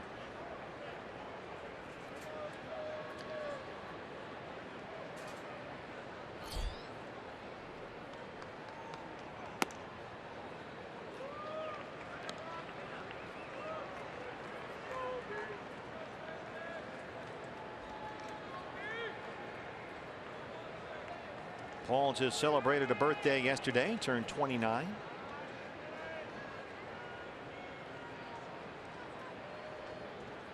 The same birthday as Randy Johnson. I still can't get over that. 2-1.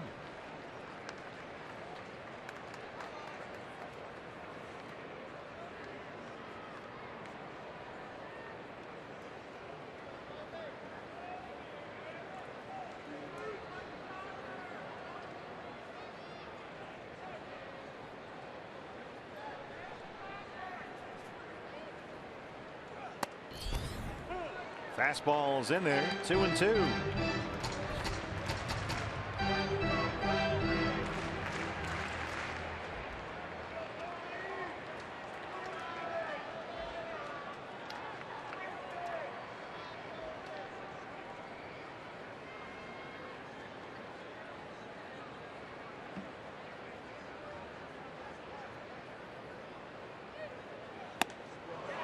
Got him. For Matt Moore, cutter retires Goldie for the first time today. That's the second out. That's a pitch that he's thrown a lot more recently. We mentioned it when we were in San Francisco. Matt Moore hooked up with Madison Bumgarner, and they discussed that cutter and how do you hold yours, how do you hold yours, and he's found something that he is much more comfortable with and really relies on that pitch a lot more than he did earlier this season. Moore now with 7 strikeouts. Wellington Castillo 0 for 2.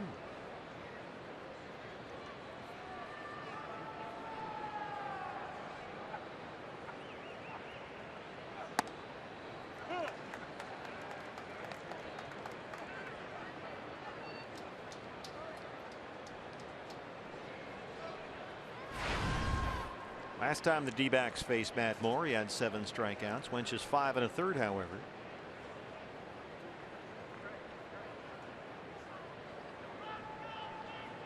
That was August 31st at AT&T Park.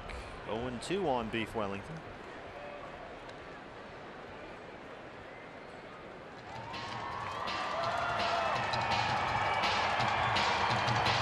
There was a time where Matt Moore looked like he'd be a phenomenon in Tampa Bay. Won 11 games as a rookie when he was 23. That was 4 years ago. And then the next year went 17-4 and was an all-star. But then Tommy John surgery, had just 14 starts over a 2-year period.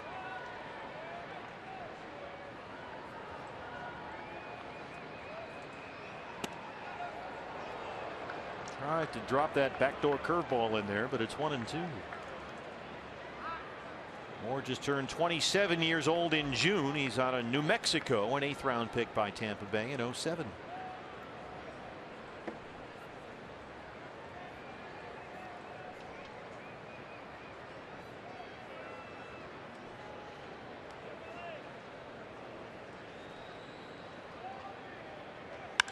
Castillo knocks it into center. Here comes Owings, and the Diamondbacks have the lead.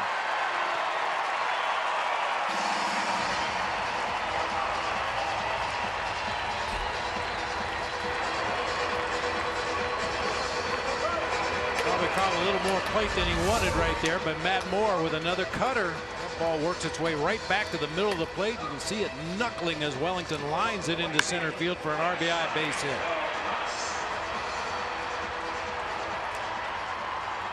Diamondbacks have now out-hit the Giants 7-5. They lead it 2-1. Yasmany Tomas 0 for 2.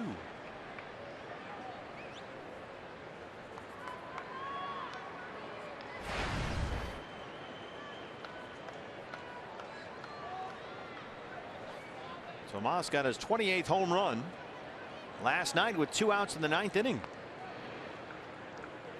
Got a hanger from the left-hander Josh Osich and knocked it out to left field.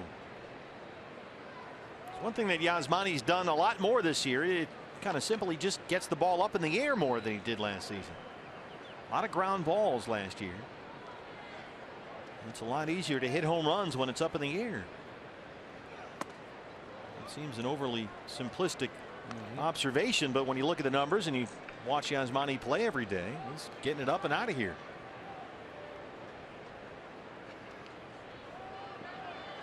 45 games since the All-Star break for Tomas.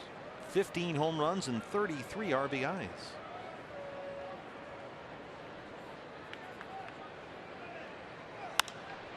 What's this one up in the air? High fly ball near the right field line for Pence. Diamondbacks get the lead. Owings the double. Castillo the 2-out single. They lead it 2-1.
Lead now. Fox Sports Supports proud to team up with The Mission Continues as we commemorate the 15th anniversary of the events of 9/11. All over the country, The Mission Continues is bringing together veterans and civilians through local service projects and honoring this day in history by giving back to our communities. You can visit foxsportsupports.com and learn more. Glad you're with us on this 9/11. Diamondbacks have out hit the Giants 7-5. They lead it 2-1. Matt Moore and Zach Greinke. And Greinke out there to start the 6th. They'll face Angel Pagan, Buster Posey, and Brandon Crawford. 2, 3, and 4 for the Giants. Pagan so far 0 for 2.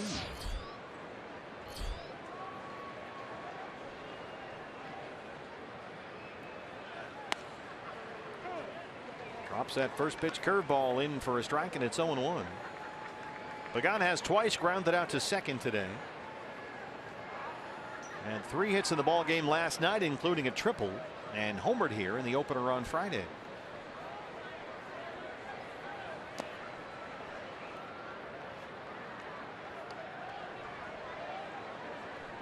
Angel Pagan has hit dramatically better at AT&T Park this season.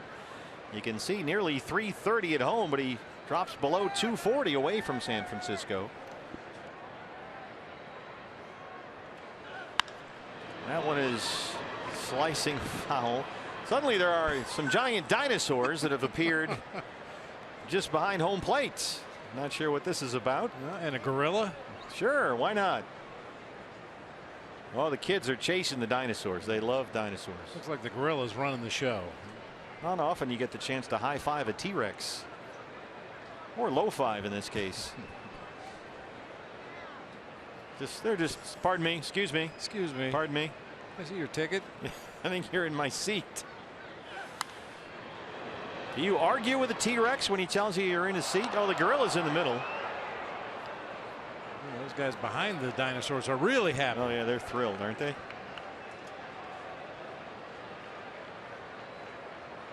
Is there one of those Jurassic movies coming out or something? I don't know. Nobody told us. See, what we'll do is we'll clone the dinosaurs. No, that's a terrible idea. That'll be fine. That's the plot of every one of those movies. Nothing will happen. Pretty sure those are some distant relatives of our buddy Dinger in Colorado. Oh boy. Yeah, you're right. They've just they're down there with the scouts. They might be scouting somebody. Next thing you know, they'll have a stopwatch and a clipboard, radar gun. Seriously, there's one dude sitting right behind the dinosaur. Can't see a thing. 2-2. Yeah, the poor guy's behind the dinosaur. There he is. I'm not sure how the gorilla fits in, frankly. No, they've seen enough. Yeah. You never know what you're going to see at the ballpark.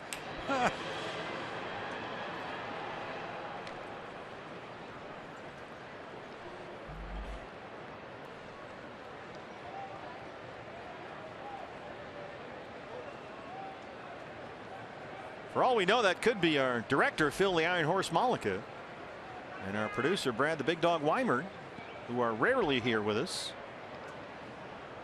Big Dog's getting ready for another series off.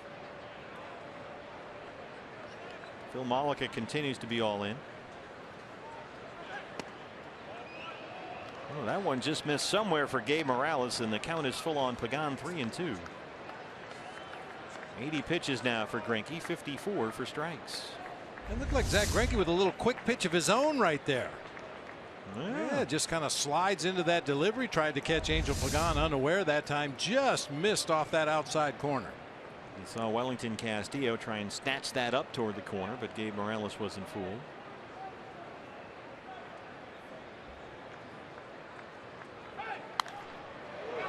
Low curveball way out in front.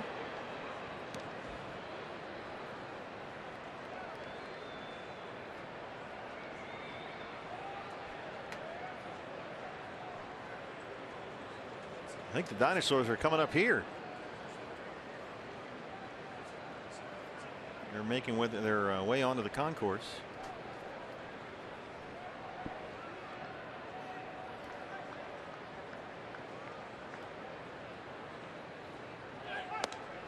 And he loses Pagan, a leadoff walk. First walk of the ball game issued by Greinke.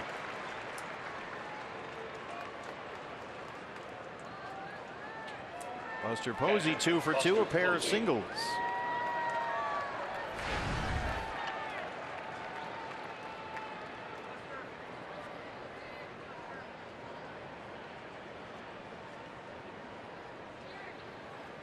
Buster Posey getting a little more expensive for the Giants as he goes on in his career. There's the view from behind Yasmany Tomas in right field.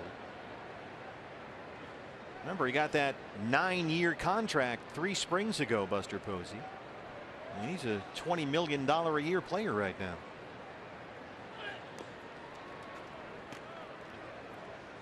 And Posey certainly shows no signs of wearing down. He's only 29, but they still owe him $110 million over the next 5 years. And they just re-up Brandon Belt. He got a big extension, so the idea that maybe Posey would become a first baseman sort of went away there. When they gave Brandon Belt $73 million, he got a 5-year deal.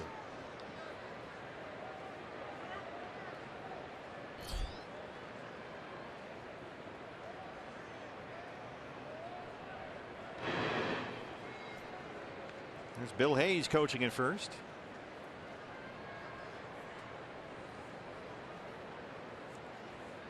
Well, with that short porch in right field at AT&T Park, the Giants need to have a couple of lefties that can pull the ball. Yeah. And Brandon Belt certainly fits that.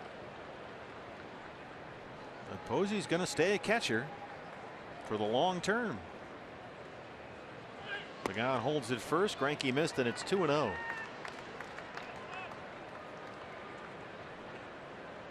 Well, now he's worked himself into a bit of a pickle here. Leadoff walk behind on Posey, who's already 2 for 2.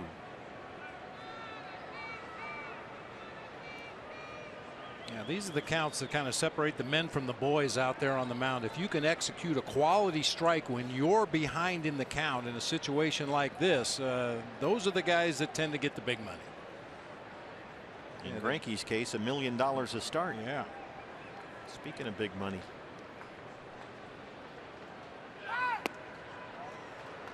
Trying a curveball. Now it's 3-0. Crawford on deck. This is how big innings get started. Giants leading RBI man will be next.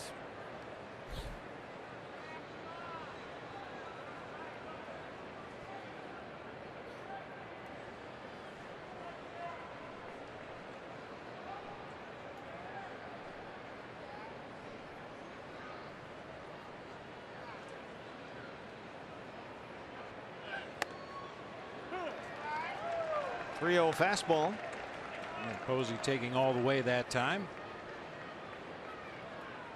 All bets are off on this 3-1 delivery. Greinke's got the fastball, slider, curveball, changeup. Spin the wheel.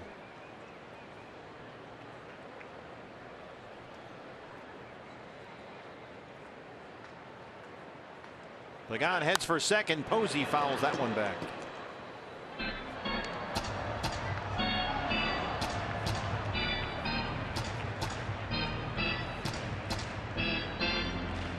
Pagan can still run at the age of 35. He was on the DL twice this year with left hamstring trouble. Does have 13 stolen bases.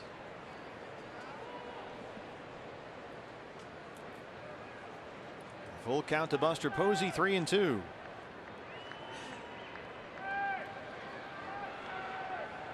Pagan had a long extended at bat. Now the same for Posey. Pagan takes off again. Buster hits it deep to center field. Mitch Haniger at the track. Reaching for that wall, and he's got it. Mitch had a pretty good idea where he was out there. Maybe not 100% certain how much room he had left. But he had just enough to run that one down. You get into a position where you don't want to take your eyes off the baseball, so you have to kind of see with your hand and your fingers. He's reaching back for that wall, realizes he's got enough room to make the play, and catches it right in front of that 407 mark. Conference time now as Brandon Crawford steps up. Zach Greinke positions his infielders. He's in charge of where guys stand. Hitter to hitter and pitch to pitch. In fact, he will often move guys around, so they'll check with him and get everybody where Greinke wants them. Hey, and that may change. I mean, you may have an idea of where you're going to play guys depending on situation, but as the game progresses, you know, you see one guy maybe swinging the bat a little better than somebody else, a guy more likely to pull today than he normally does, and Zach will move guys sometimes from pitch to pitch. It's an ongoing discussion here with Chris Owings.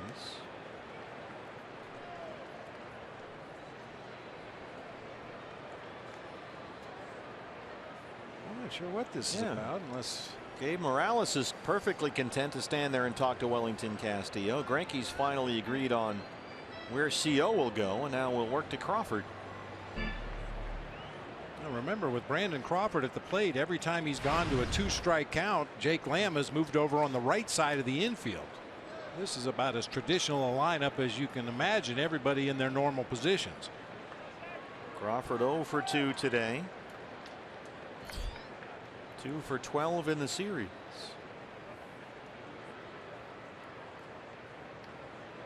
Pagan at first and 1 out. They'll keep him close.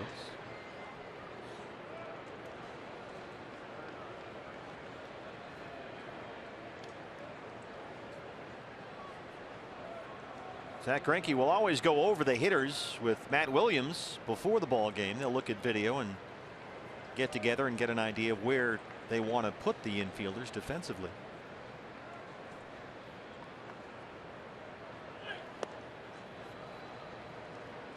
You know, one guy that really stands out for me when I was managing the Diamondbacks, we play the Rockies, and Larry Walker.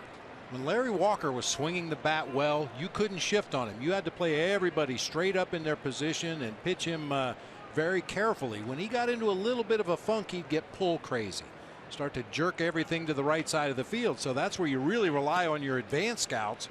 What has Larry Walker been doing in the games leading up to our series? Is he driving the ball to left field, or is he pulling everything? And then we would position our defense accordingly. Looked like Greinke tried the quick pitch changeup that time. 90 pitches, 58 strikes. Bullpen still quiet. But again, he's behind in the count on a good Giants hitter. It's 2-0 to Crawford. Curveball is the strike. 2-1. Second time he did the same thing to Buster Posey on a 2-0 count. Tried to roll a curveball up there, steal a strike, get back in the count. Well, you can see him thinking.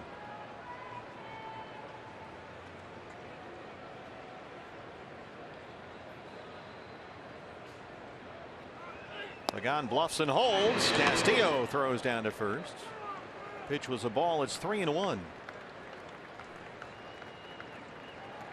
So he's gone to a 3-ball count on every Giants hitter in this inning. That's something Wellington Castillo has really done a good job of this year. When he hears guys from his bench yell, "There he goes," which I'm sure he did hear as Pagan crossed over and took a couple steps towards second. If the guy doesn't continue to run, he immediately snaps a throw down to first base, hoping to catch him too far off the bag. 3-1 to Crawford. He walked him. Second walk in this inning. The only 2 walks of the ball game issued so far by Greinke, who has really had to throw a lot of pitches here in the 6th. Didn't miss by much, just off that inside corner. They tried to go up and into Crawford. The pitch is down and in. Clearly a ball.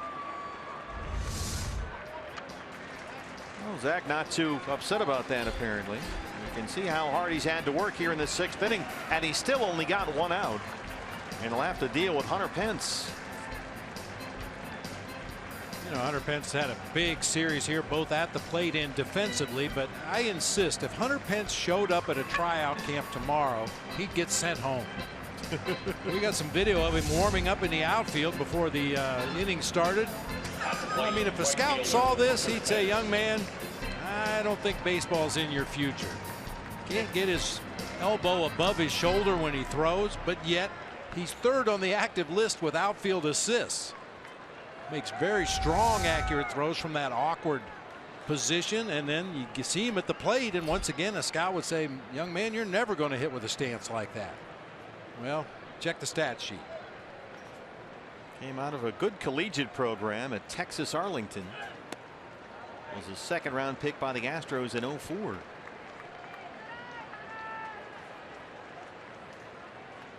Oh for 2 so far today. He has struck out and hit into a fielder's choice. You know what he is? He's a ball player. Yep.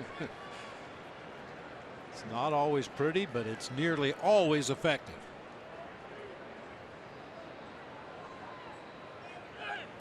That's something that the scout would probably write on the report too after going to see him. Yeah. He wears number 8 because it looks the same upside down. He was a power tumbler when he was a kid growing up. Dad was in the oil business. They moved all over.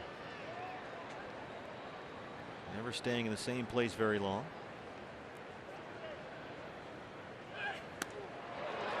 How about the Greinke curveball? Pence tried to hit it to Mesa.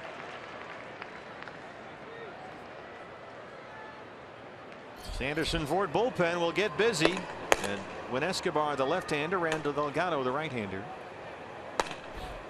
with Greinke creeping up on 100 pitches. Pitcher spot is due up 4th in the bottom of the 6th for the Diamondbacks. Giants bullpen still quiet. 2-1 to Pence.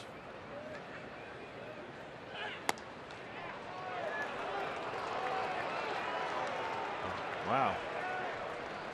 3 ball counts to all 4 Giant batters in this inning. He's walked 2. Once again, he just misses that outside corner. Wellington Castillo tries to pull it back and get a call, but once again, clearly off the plate away. Bob Davidson was calling that a strike all night last night.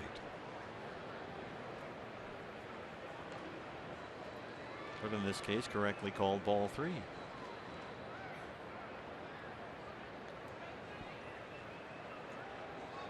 Just keeping Pagan a little closer over to that bag. There's no defender over there.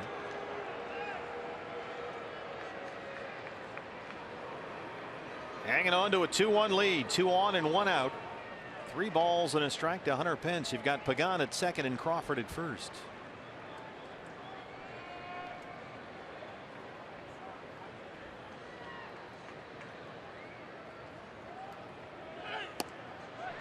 Dots a fastball. The count is full, 3-2. Third 3-2 count in a span of 4 batters for Greinke, who has thrown a mess of pitches in this inning. Belt would be next.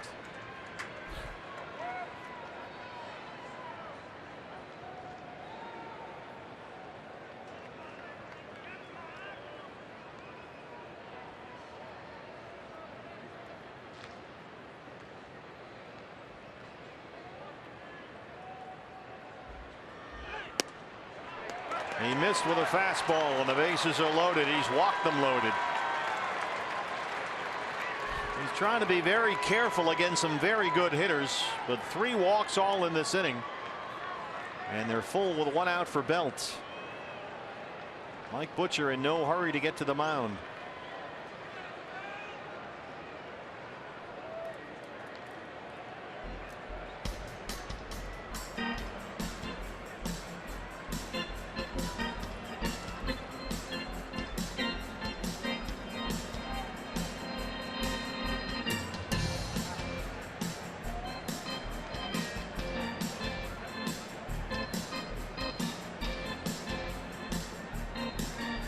Zach Greinke 2-2 in 6 starts since he came back August 9th from that oblique injury.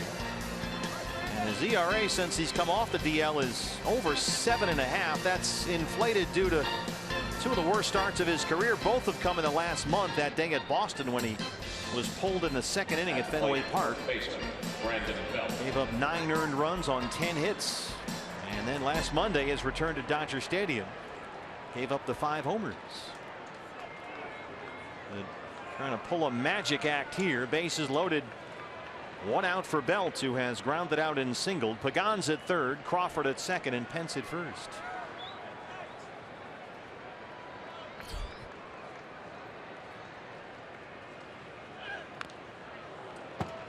Frankie gets ahead 0-1. Looking for that ground ball. Brandon Belt's only grounded into 6 double plays this year. His swing is more designed to hit the ball in the air. But Zach Greinke's going to do everything he can to get him to hit a ground ball right at one of his defenders here. 100 pitches, 62 for strikes. He has walked 3, struck out 3, given up 5 hits. 0-2.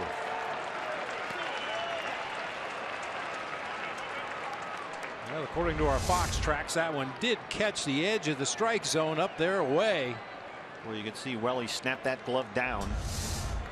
Trying to get the call from Gabe Morales.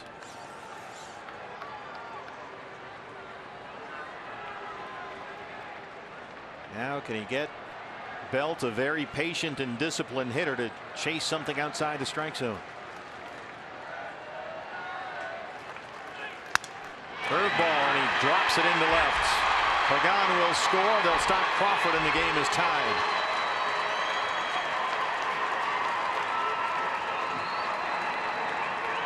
Brandon Belt is 5th hit in this series.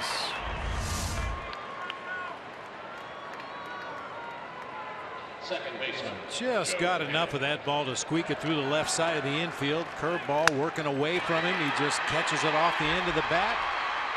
Brandon Crawford had to hold up momentarily at second base to make sure that ball got through. Giants still have the bases loaded, still just 1 out. And here's Joe Panik. Panik is 0 for 2.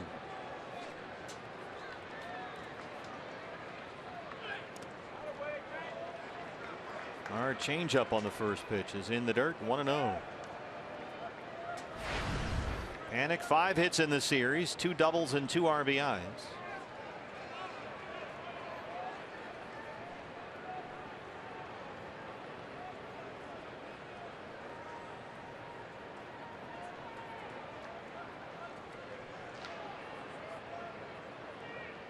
Delgado and Escobar continue warming up in the Diamondback bullpen. Curveball missed, 2-0.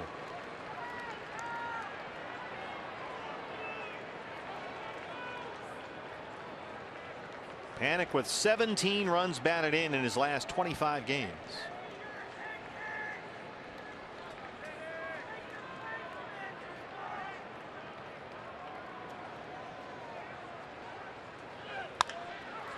Here's the ground ball. Goldie backhands it. Greinke covers. And Crawford comes across with a 3rd Giant run. Not much to do with that other than get that out at first.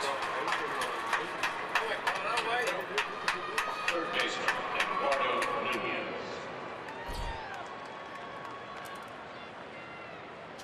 Here's Nunez, who singled his last time up.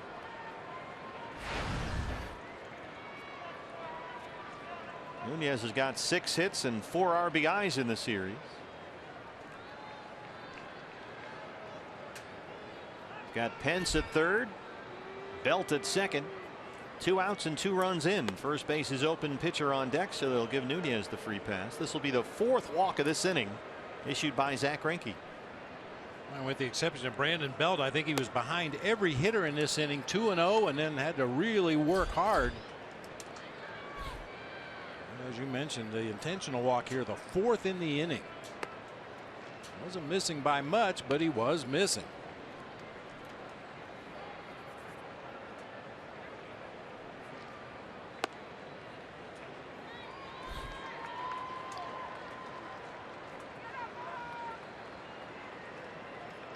So here's the pitcher, Matt Moore, bases full, 2 outs. Pitcher, Matt Moore.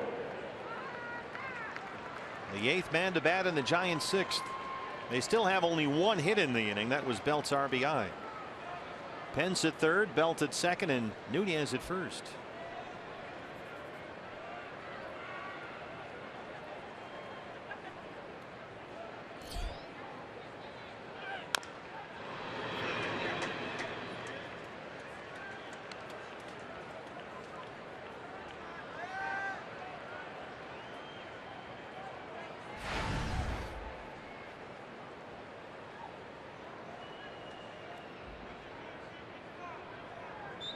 Now at 110 pitches, 66 for strikes.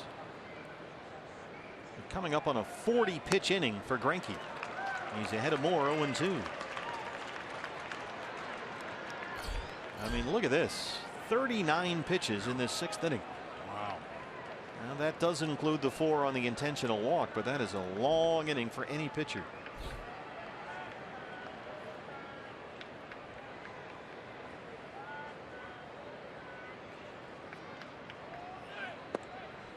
Now Zach's high for the year, 119 against the Dodgers earlier this season. He's walked 4 in the inning, 1 intentionally. 2 of those walks have scored.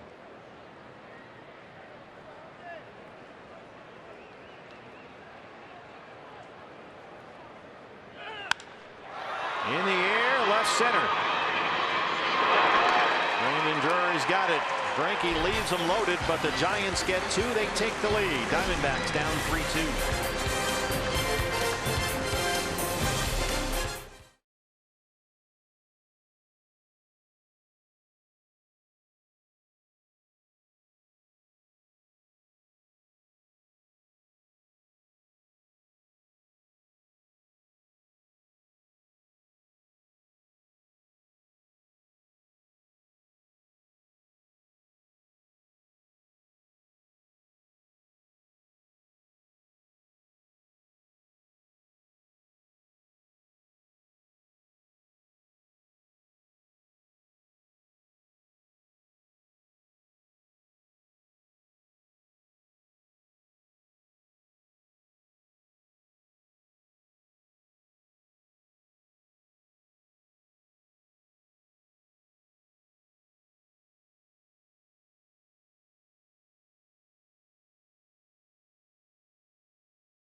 Yes, his unconventional stylings, they certainly work for the San Francisco Giants. I was talking to Bruce Bochy earlier today about Pence's red-hot series. Doesn't have a hit today, drew the walk in the last inning, but 3 hits on Friday, 4 hits last night. He said, look, he is a leader for us, and that is so important. But, yes, it's more impactful when he is out there performing. And, yes, he's been injured a lot of this season, but he said rehab games, really, you come off of that, but you need the timing in major league games, and he's found that on this road trip and particularly here at Chase Field. But guys, he told me, look, as a manager, when you have a player willing to step in like that and lead not only in group meetings, hitters meetings, but one-on-one with different guys, and this team, of course, as you know, right now in a wild card spot, but trailing the Dodgers and looking to try to overtake them, he said, I can't tell you how valuable that is. Yeah, Pence hitting just about 380 in his last 18 games. Jake Lamb down 0-2. Remember when they first got Hunter Pence, he would do like the Ray Lewis thing before the football game. He'd get him in the dugout and give him the speech and yell at guys and do that whole routine. That became a thing. That was several years ago.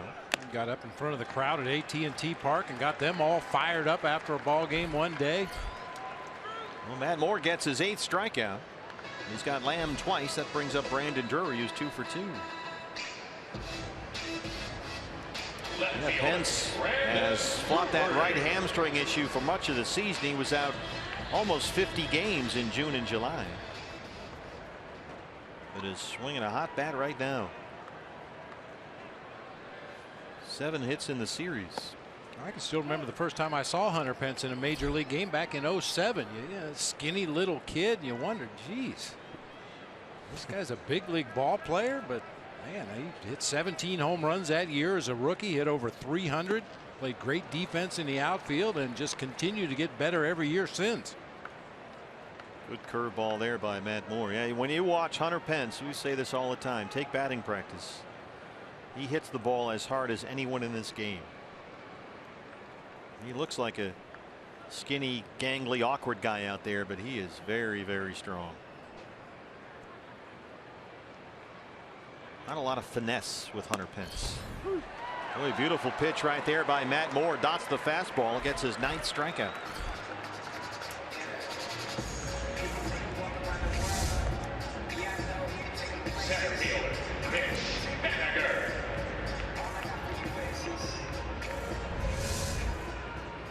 Well, he strikes out Lamb and Drury to open up this inning. 2 down now for Haniger, who has struck out and walked.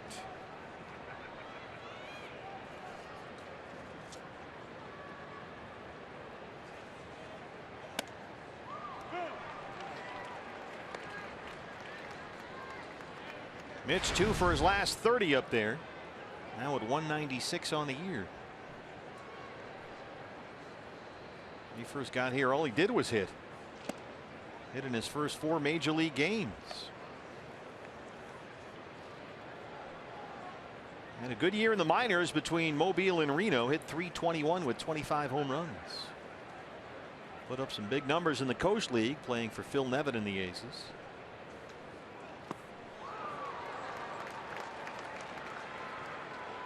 Haniger, when he was at AAA with Reno, 64 RBIs in 74 games. He hit .341 there.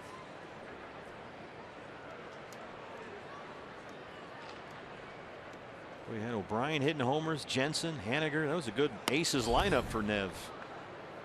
He got spoiled. A lot of power there. There he is, Phil Nevin, the Reno manager. Yeah, he should know from power. You bet. He used to hit some titanic home runs. Well, Matt Moore strikes out the side. 1, 2, 3.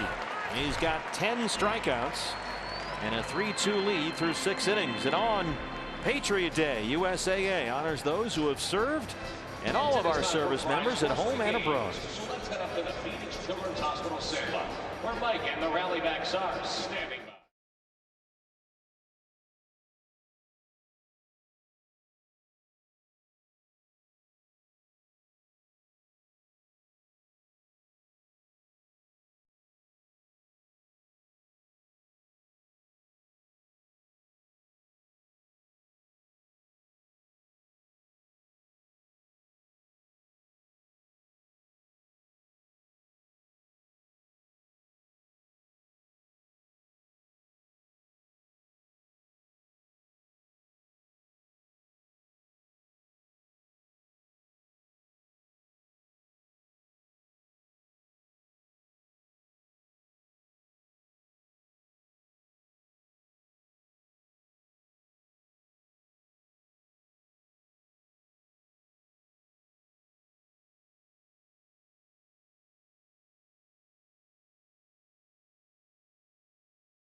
Sitting.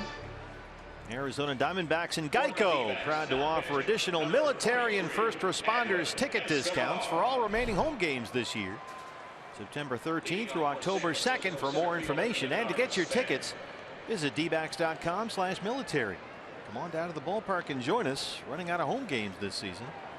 We'll be home all week. 3 against the Rockies starting tomorrow, then 4 against the Dodgers. So we hope to see you down here. After this homestand, only 3 home games left. We finish up with 3 against the Padres. Edwin Escobar, the new pitcher, on in relief of Zach Greinke. And Denard Span, who led off the game with a homer, will lead off the 7th. Your Arizona Federal Credit Union pitching change. The numbers on Escobar. You know, we weren't really sure about him as a starter when the year started. He was picked up at the end of April, but he's become a go-to guy in this bullpen. He's found himself pitching in a lot more close ball games late. And he's done a really good job. Started all year for Phil Nevin at Reno. He's come in sometimes almost as a lefty specialist. Sometimes he's gone multiple innings. Gives you a little bit of everything.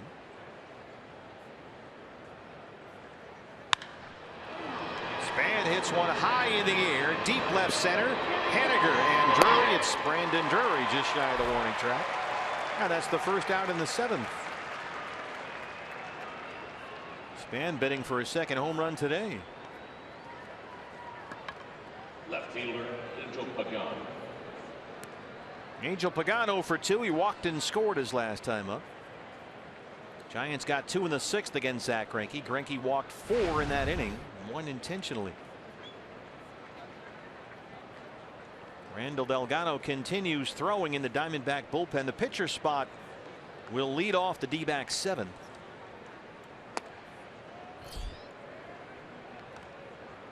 So they'll flip Pagan around. He'll bat from the right-hand side. He homered batting right-handed against Escobar here Friday night. Got a hanging slider, it looked like, and knocked it into the left field bleachers. So Pagan, 10 home runs on the year. He's got 5 from each side of the plate.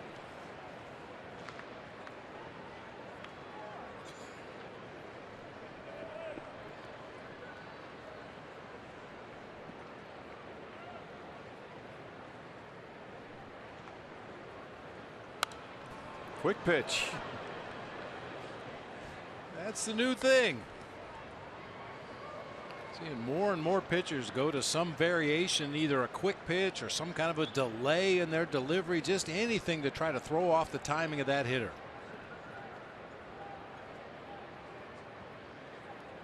Here's another one. Try to get that fastball in there, but it's 1-2.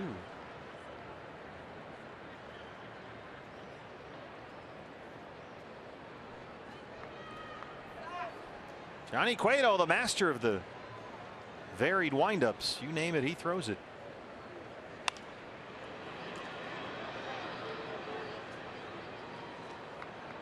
Cueto got the win here last night, his 15th of the year. Gave up just 3 hits in 7 innings. He was dominant all night long, struck out 6.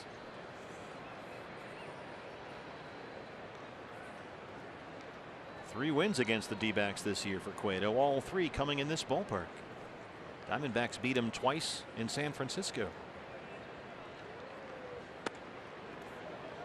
Escobar working hard. He keeps trying to come in on Pagan with that fastball, but he just can't get the strike in there, and the count is full 3-2. Well, the good news is he's missing in his favor. If you try to go inside on a right-handed hitter as a left-handed pitcher, the tendency is for that ball to stray back over the heart of the plate. But Escobar's done a nice job of keeping it inside against Pagan.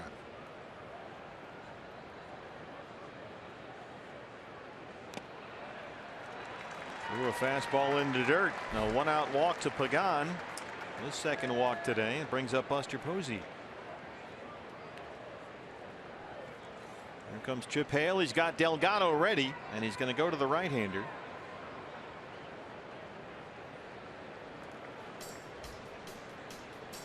So Posey is coming up. He's got the left hand hitting Crawford behind him with 1 out, but it will be Delgado and Posey when we come back.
game nights by signing up at one of the interactive kiosks located right here at Chase Field during any Diamondbacks regular season home game.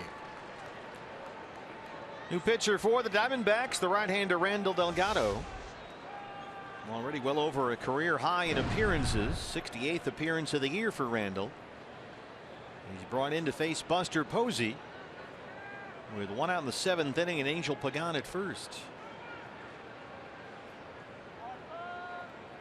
D-backs have out-hit the Giants 7-6, but they trail it 3-2. Posey singled in the 1st and the 4th. He flying out to center his last time up.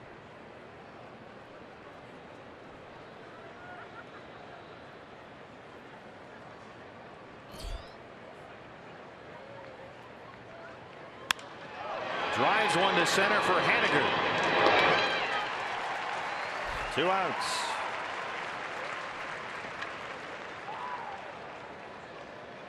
Shortstop, Brandon Crawford. Crawford walked and scored his last time up. He's 0 for 2. Phone rings in the D-backs bullpen.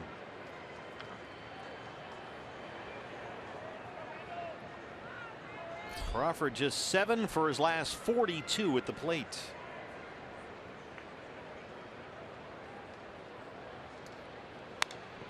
Last 3 weeks he's hit only about 220.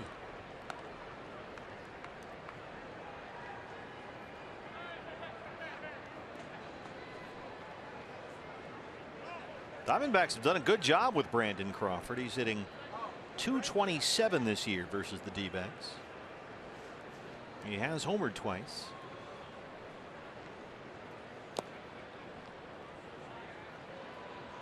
Left-hander Steve Hathaway starts to get loose in the Sanderson Ford bullpen.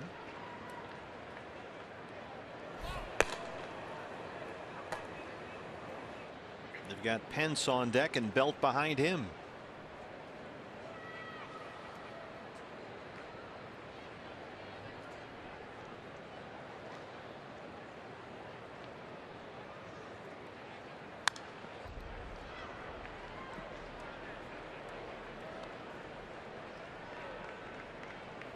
Seems a long time ago that when the Diamondbacks first acquired Randall Delgado in the Justin Upton trade from Atlanta that he was a starting pitcher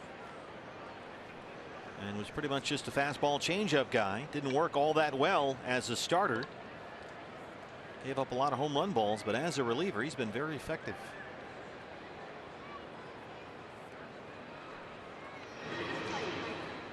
And because he used to be a starter, Randall will tell you he can give him multiple innings, although Chip Hale doesn't use him like that too often because he's so valuable.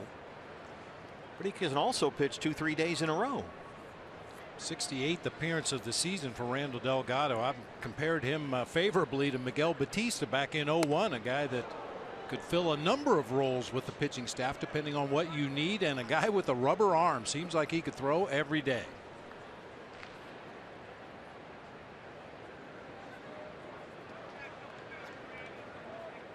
He has been the Diamondbacks' most consistent relief pitcher this year.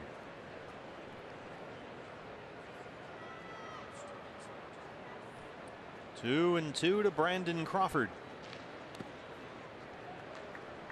Sliders in the dirt. The count is full. Another right-hand hitter coming up in Pence. The lefty Belt behind him, so Hathaway is still throwing in the bullpen.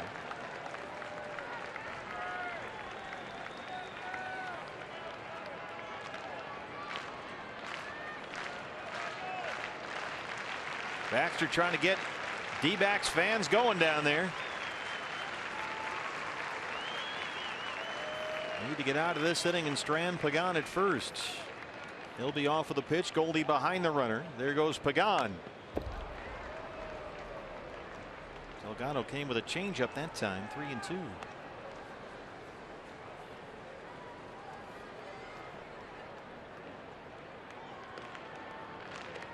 Now Baxter will get him cranked up again.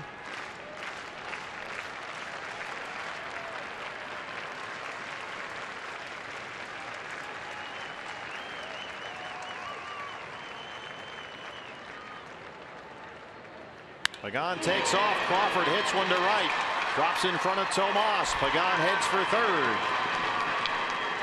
And And the Giants have runners in the corners with 2 outs.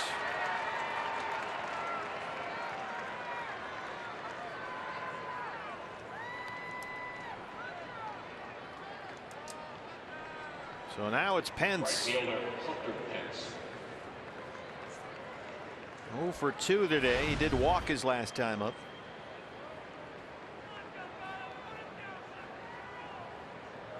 Ten hits in his last 15 at bats. Hunter Pence. 7 hits in the series.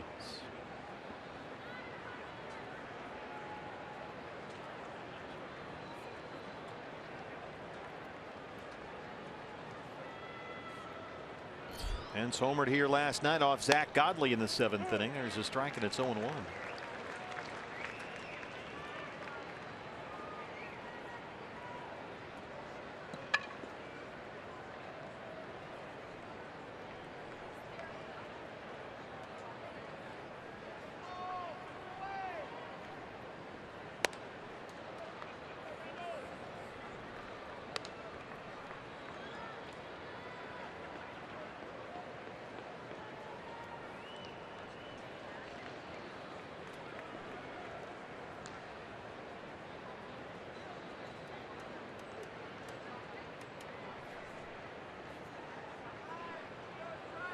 Steve Hathaway ready in the bullpen if Belt gets up there.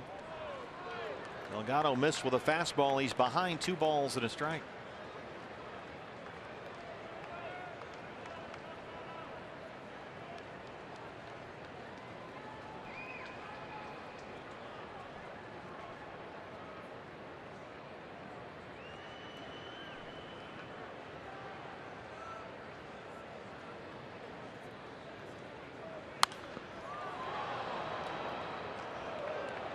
Two and two.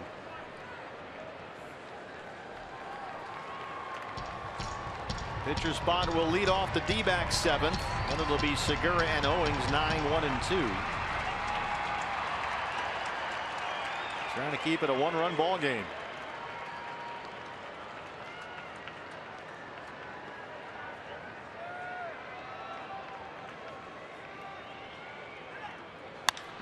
Base hit.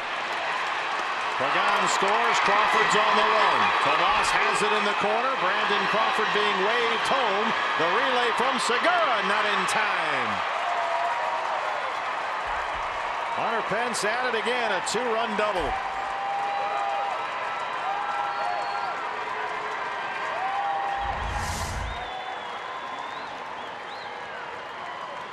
From that awkward stance, standing well off the plate, stepping in the bucket, still has tremendous plate coverage, able to reach out and poke that ball down the right field line, drive home a couple of teammates.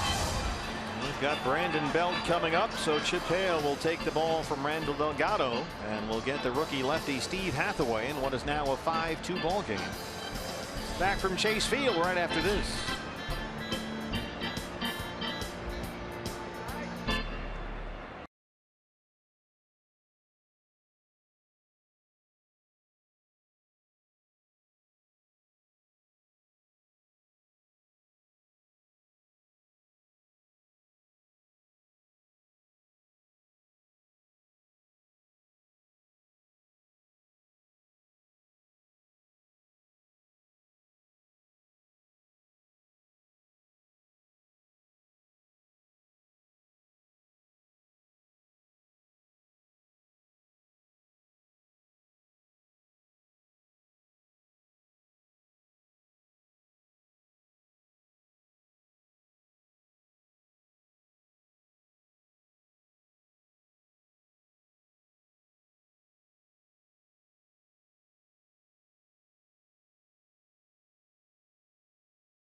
Inning as the Giants have taken a 5-2 lead.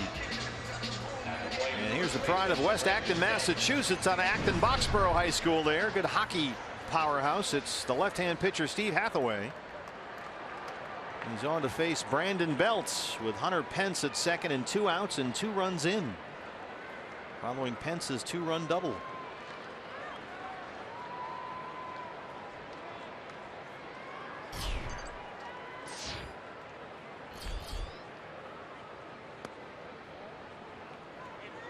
They'll keep Chris Owings in his usual shortstop spot, but they'll back Segura way out to short right field.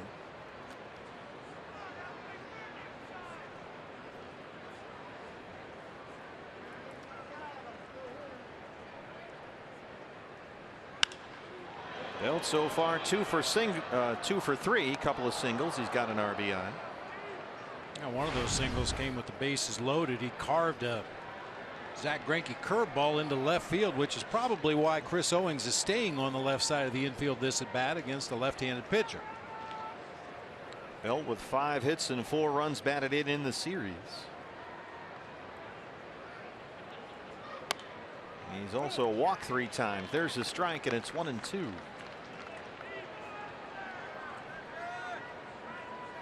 And a pretty quiet second half actually for Brandon Belt. He's hit under .220 with 5 homers since the All-Star break.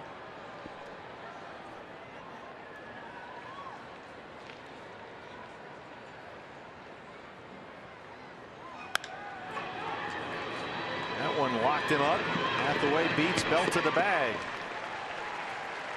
But the Giants get 2.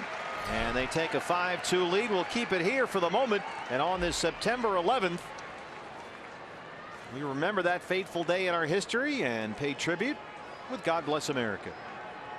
Ladies and gentlemen, we now ask that you please rise and sing along as we pay tribute to our great nation with the singing of God Bless America, performed by members of the Arizona Fire Service Pipe Band.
Join D-backs organist Bobby Freeman for the singing.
Giants lefty Matt Moore just beat the D-backs August 31st in San Francisco. He's been even better today. 1 walk and 10 strikeouts. He's got a 5-2 lead. Yeah, he's had a better breaking ball and a better changeup today than he had in that start at AT&T, and has that cutter in his back pocket at all times. Diamondbacks 2 runs on 7 hits against Matt Moore, who's back out there for the bottom of the 7th inning. And Phil Gosselin will hit for the pitcher, Steve Hathaway. So Gosselin, Segura, Owings 9-1-2 in the Arizona 7th, and there's strike 1. Moore just struck out the side 1-2-3 in the 6th. Phil hitting .277 and 2 homers. He has struck out in both of his at bats in this series. And he's down 0-2 in this one.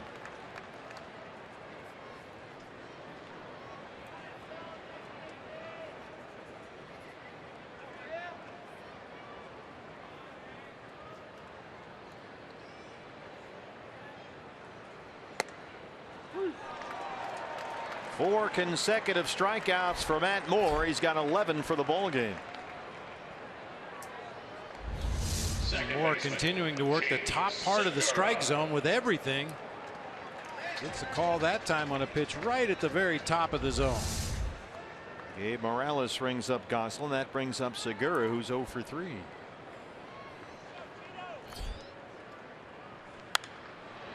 Out of play.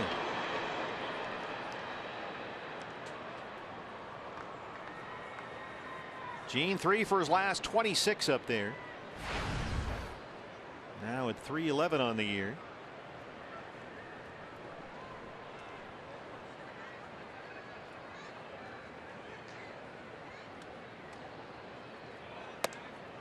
It's a big game for the Giants today. They began play 4 games behind the Dodgers for the lead in the National League West. LA lost at Miami this afternoon 3-0. Marlins beat them. So they can make it a 3-game deficit in the division. And the Giants were also just 1 up on the Cardinals for that first National League wild card. And St. Louis lost at home 2-1. The Brewers beat them. So the Giants really need this one. When it goes without saying, you want to win the division. That wild card game has added a whole new dimension to the postseason. You like to get there if that's your only way to get there, but that's tough duty. Segura's got a knock. Well, for me, that has been one of the best ideas baseball has had in quite some time. It creates that moment, that 1-game event that is such a great watch on TV when you love the postseason baseball, and more importantly, it makes meaning, or gives meaning, to winning the division. It used to be, you know, you'd settle for the wild card, didn't really matter. Now it's critical to win that division. You got to make that division mean something.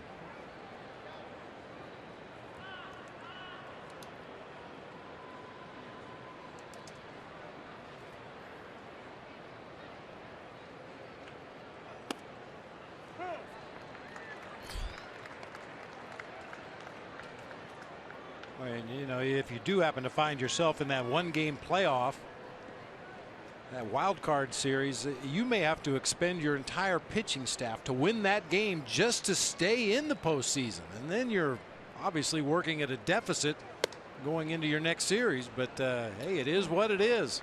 It's better than going home. And I always hear people that don't like the 2 wild card say, well, it's not fair, a postseason series, you made the playoffs, you should get more than 1 game. Well, we have to change our own definitions of what making the postseason is now. Yeah, you're in the postseason, but you didn't win the division, so you have to work from a handicap in that sense, and that's really the way it should be. And if you don't like it, win the division. Win the division. Pittsburgh.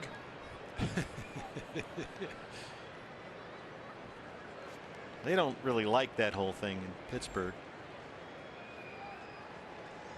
Win the division. There you go.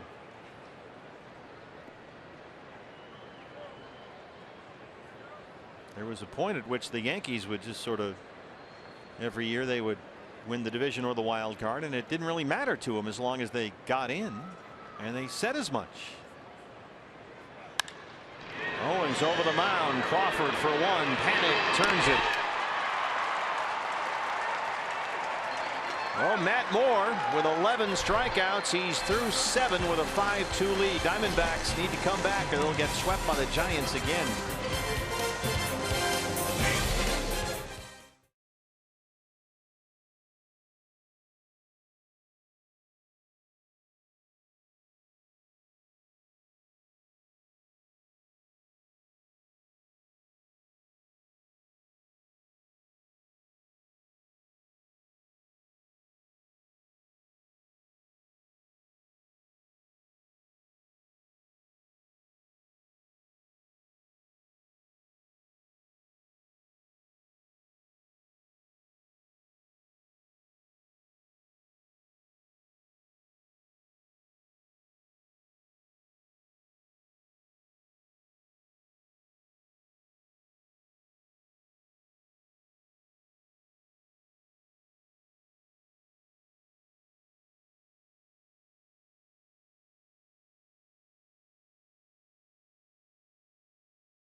Dugout.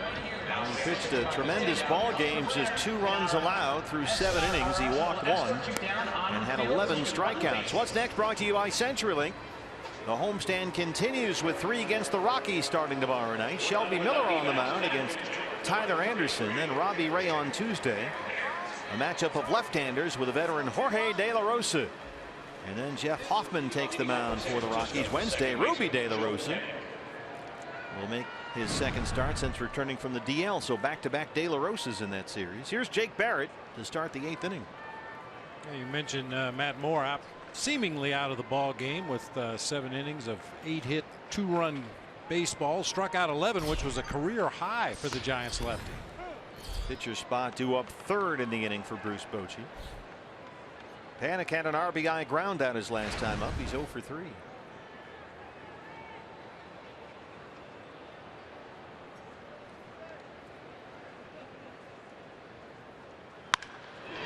Right to Segura, 1 out.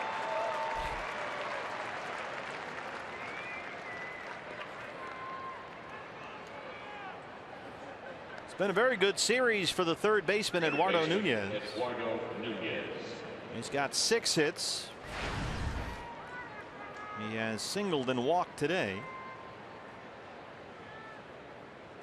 Pitcher spot due up next. Matt Moore is indeed done as Gillespie comes in the on-deck circle for the Giants.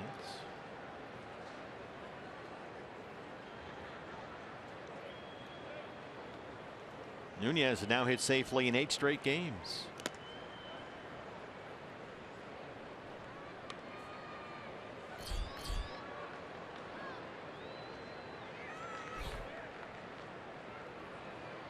Connor Gillespie will hit for Matt Moore.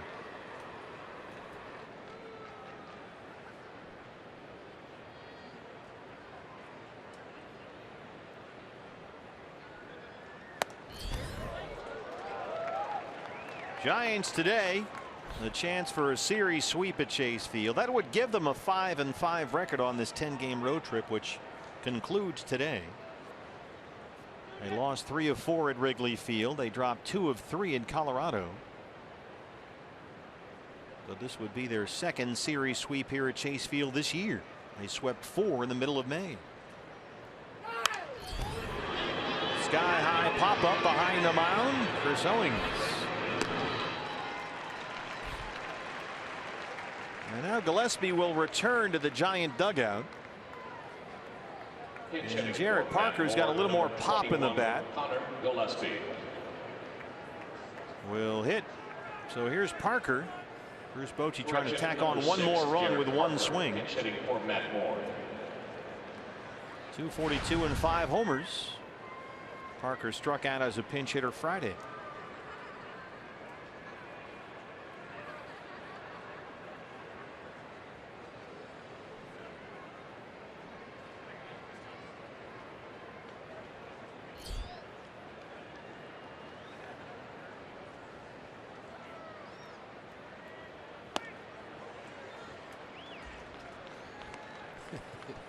I talked about Parker's approach the other night. He just never looks comfortable. Something's always moving.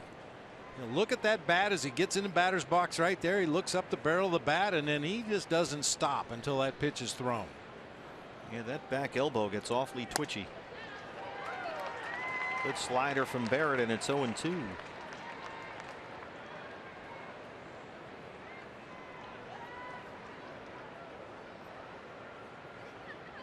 Looks like somebody just dropped ice cold water down his back.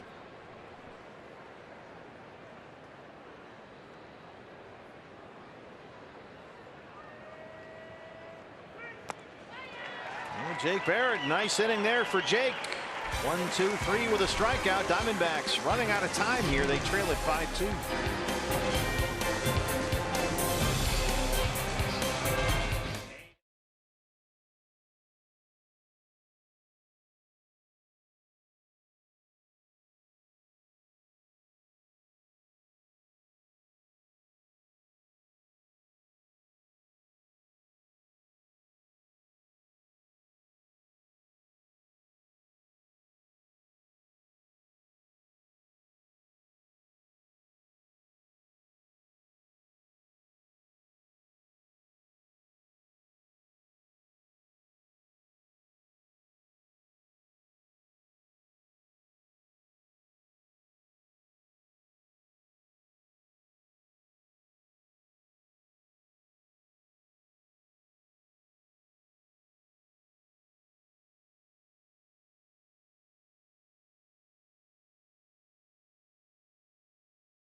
Brendan Webb you have asked for, and you will receive a sequence in the 6th inning in which the Giants took the lead from the Diamondbacks. Greinke against Pence and Belt. What were you looking for? Yeah, that was Greinke's whole game right there. He's trying to be very careful, which I was okay with at that point in time in the game. Actually walked a couple guys and didn't fare too well, but you know, we'll take a look at that series of events that took place there. All right, that's coming up right after the game, guys. We'll send it back to you. Bring it home. It's all yours. Thanks, guys. We'll check back with you when the game is over. Goldie will lead off the bottom of the 8th inning against Sergio Romo, who pitched the 8th inning here Friday. Goldie had a base hit off him, in fact.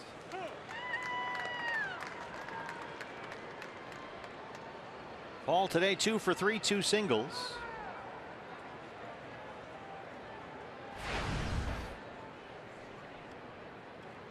Romo spent a lot of time on the DL earlier this year, had a flexor strain in his pitching arm. Went down almost as the season began in the middle of April. Had to be moved to the 60-day DL, so he's only made 32 appearances, but as usual is effective at 2.63 ERA. I'll bet you $1 he throws a slider at some point. At some point, that's an easy bet. Probably right here.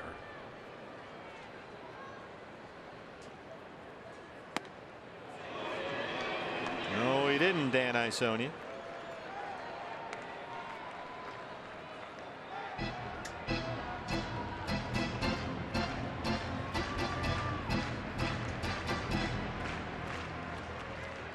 Each team with 8 hits. D-backs trail at 5-2.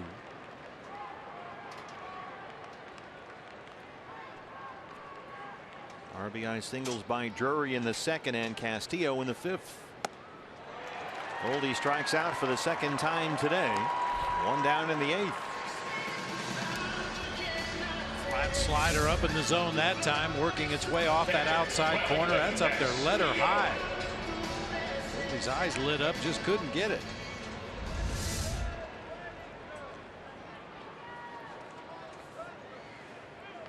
Wellington Castillo 1 for 3 with that RBI single.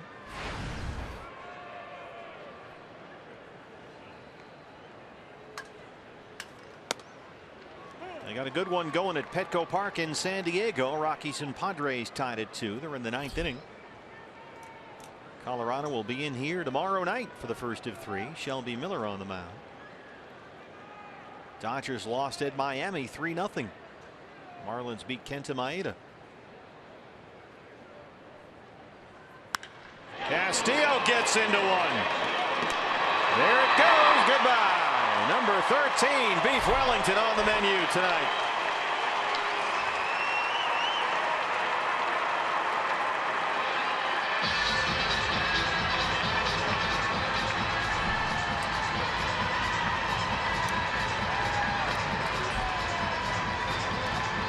Three ball game.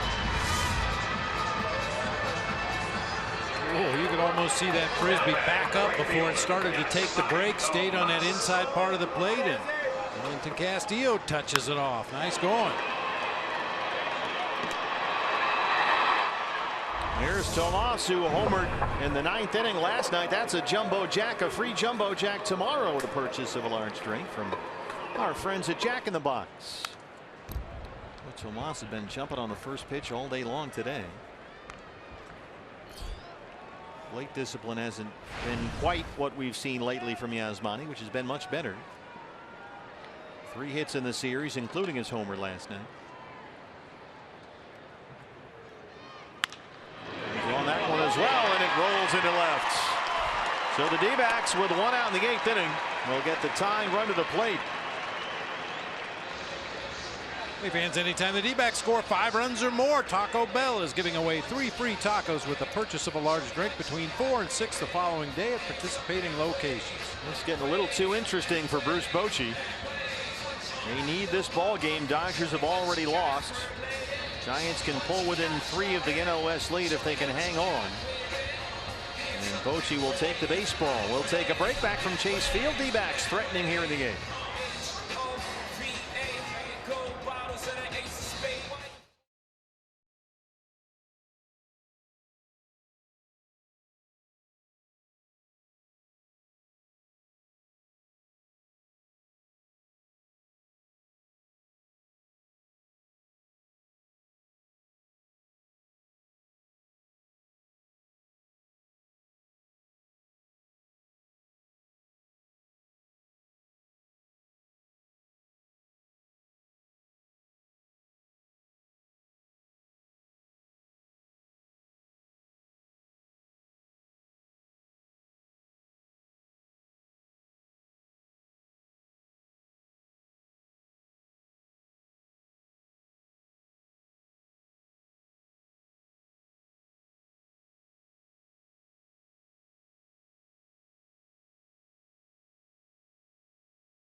To lead off the bottom of the 8th inning, but then a Castillo homer and a Tomas single have brought the tying run to the plate. It's Jake Lamb. So here's the left-hander Will Smith. He started the game on the DL for much of the first 2 months of the year. Had a LCL sprain in his right knee, and then Milwaukee traded him to the Giants July 31st. And these are his numbers for the full season. He's appeared in 17 games as a Giant, and his ERA with San Francisco is over 4.5. Yeah, traded over here July 31st, huh? Which means he was here Friday night when he didn't come into the game to face Jake Lamb. What are you saying? Inexplicable. Ugh. They had Will Smith ready in the bullpen Friday night. But Bruce Bochy stuck with Santiago Casilla to face Lamb, and Lamb homered for the 3rd time this year against Casilla. And we wound up playing almost 5.5 hours. So this time it will be Smith in there against Lamb. This is what happened Friday. Casilla and Lamb. Boom. 4th career hit for Jake Lamb against Santiago Casilla. All home runs. 3 of them this year. Down against Smith, 0-1. Tying run at the plate, 1 out.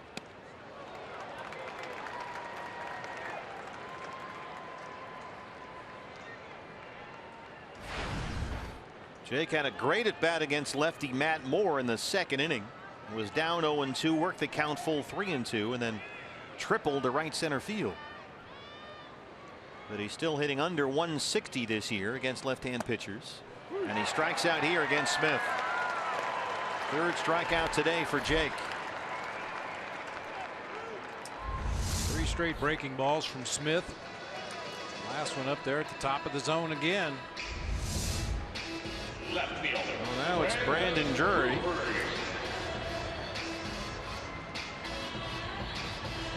Bruce Bochy making a very slow walk to the mound. Hunter Strickland, the right-hander's been warming up, and he's going to bring in Strickland, who throws that 99-mile-an-hour heat to face Drury as the tying run with 2 outs. Back from Chase Field right after this.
At the D-backs fantasy camp at Salt River Fields in Scottsdale, January 8th through the 14th. You spend 6 days and 6 nights as a major league ball player, complete with hotel accommodations, uniforms, instruction from D-backs coaches and staff, and clubhouse service. For more information or to register, visit dbacks.com/fantasycamp. Hard-throwing right-hander Hunter Strickland, who has held opponents scoreless in 19 of his last 21 appearances, comes on to face Brandon Drury. He's the tying run at the plate, 2 outs here in the 8th inning. Drury has 2 hits, a single and a double. There's the strike. It's 0-1. Strickland came on to start the 9th inning on Friday and struck out Drury. His 67th appearance of the year.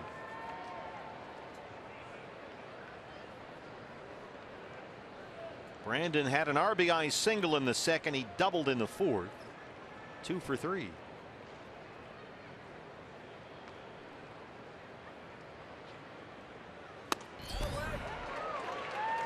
Got that pitch where he liked it, but at 97 it's a handful, and it's 0-2.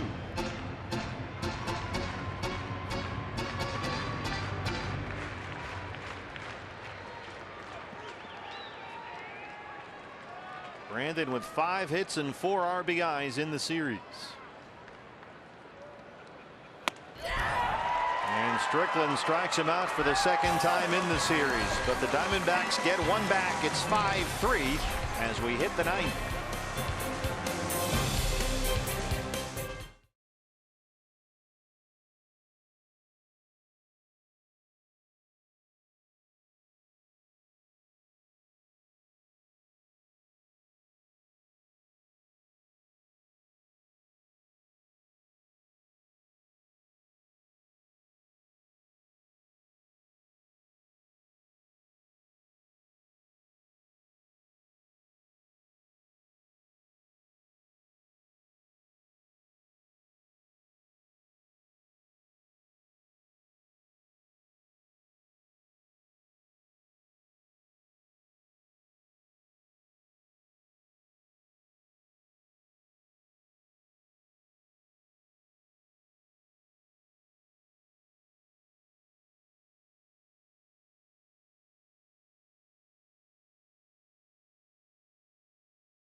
September 11th ball game. Diamondbacks trailing 5-3, trying to avoid the 3-game sweep. Matt Moore was outstanding, the Giants lefty who beat the D-backs August 31st at San Francisco. Even better today.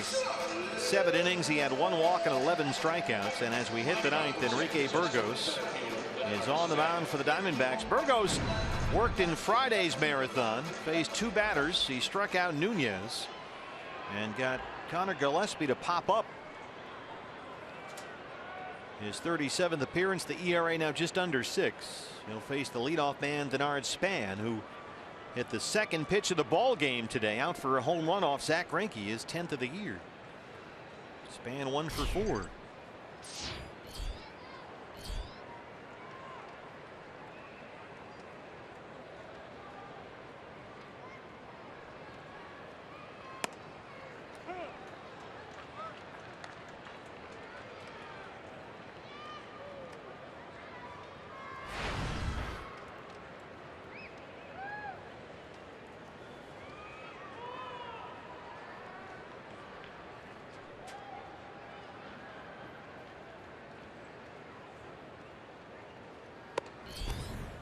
That's been a problem for Enrique Burgos lately. Sometimes it looks like he's trying to throw it to the backstop. It almost looks like a pitch out at times. He misses his spot so badly. That one way up and away that time from Denard Span.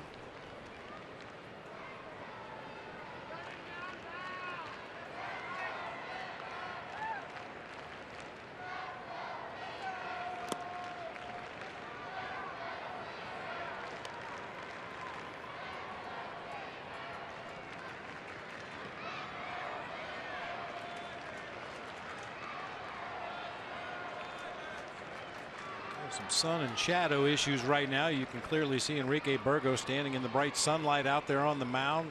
Scattered shadows between him and home plate, and Denard Span standing in the shadows completely. 2-2. There's that hard slider from Burgos.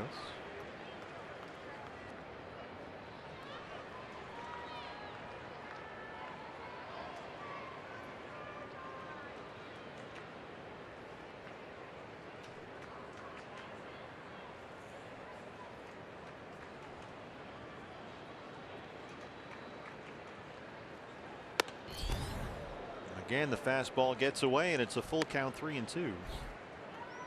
Angel Pagan up next, then Buster Posey.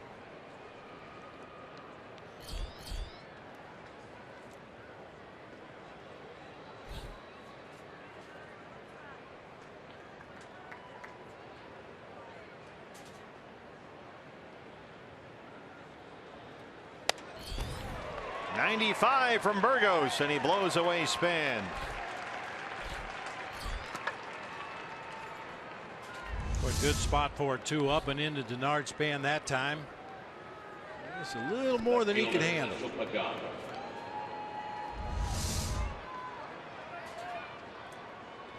Angel Pagan has walked twice, scored twice. He's 0 for 2. D-backs in the bottom of the 9th will have Mitch Haniger. Then the pitcher's spot, then Gene Segura, 8-9-1. They've out-hit the Giants 10-8, but they trail it 5-3.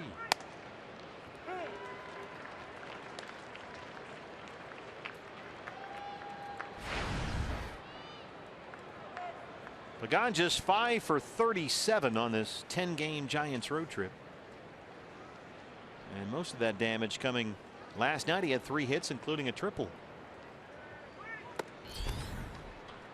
Homered here on Friday.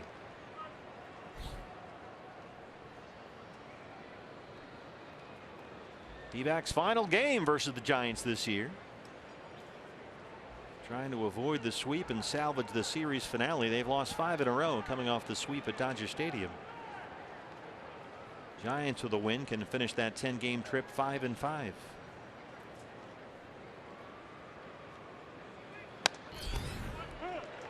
Good fastball from Burgos. 1-2.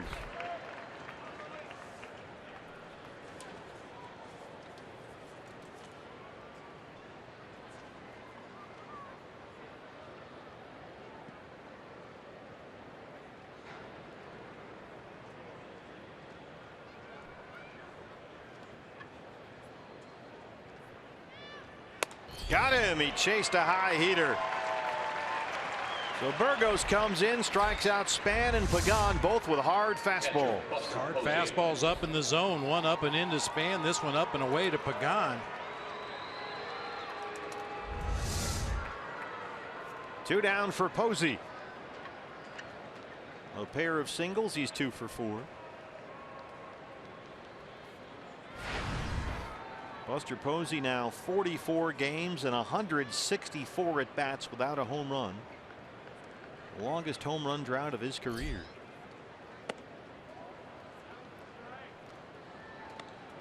Last time Posey hit a home run, July 16th.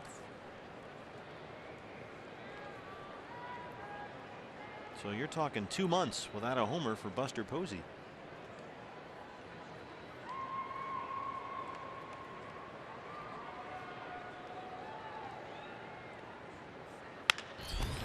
On the ground to shortstop. Oh, nice inning there from Enrique Burgos. He and Jake Barrett both look good tonight. Bottom 9 coming up. Diamondbacks down 2.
(5-3) trying to avoid a sweep at the hands of the Giants, and this play will help. It's our Chaz Roberts Air Conditioning and Plumbing cool play of the game. Beef Wellington, there it goes, his 13th of the year off Sergio Romo in the 8th inning. Now PANIK, right field. Hunter Strickland came on to finish out that inning, and he is back out there to close out the ball game. Socrates Brito, batting from the left-hand side, will hit for Mitch Haniger, with Ricky Weeks Jr. in the on-deck circle. Brito started last night's game in center and went 0 for 3.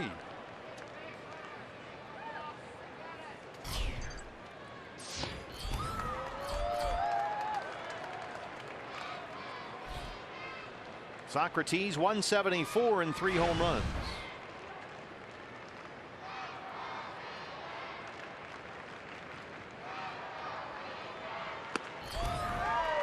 Straight heat from Strickland, 0 and 2.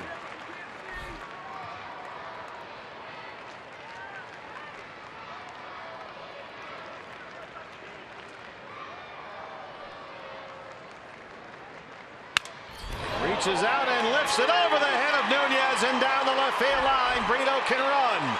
Pagan picks it up, and Socrates has a leadoff double.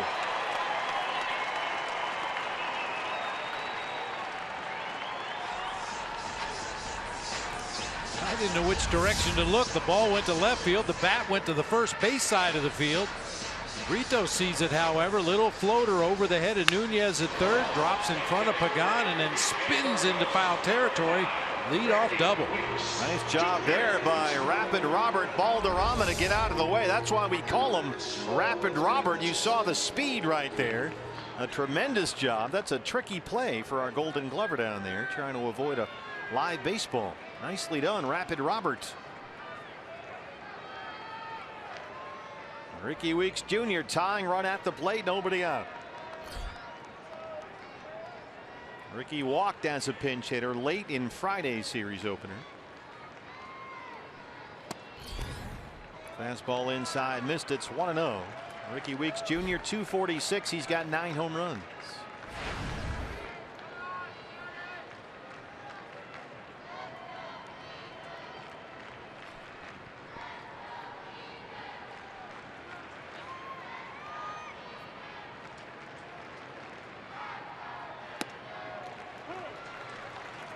Strickland goes to the breaking ball, and it's 1-1.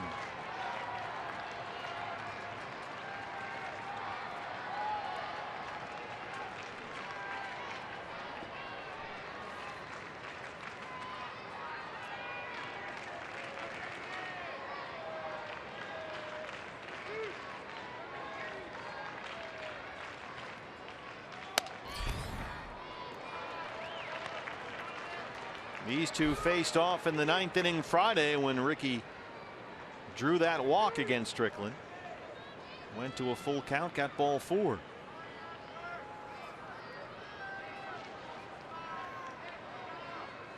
He's ahead here, 2 balls and a strike. Segura on deck.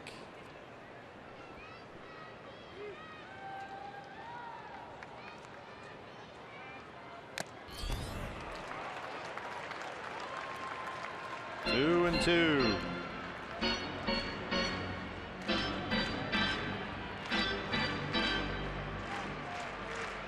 Giants need this one. Dodgers have lost at Miami. If San Francisco can hang on, they'll be 3 back in the NL West.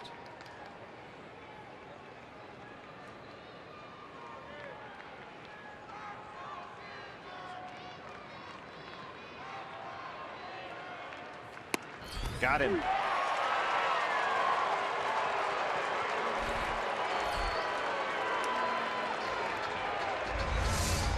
Strickland at times will try to get a little sink on that fastball, throw a 2-seamer, but at 98 it doesn't have much time to move. That one appeared to just nip that inside corner at the knees.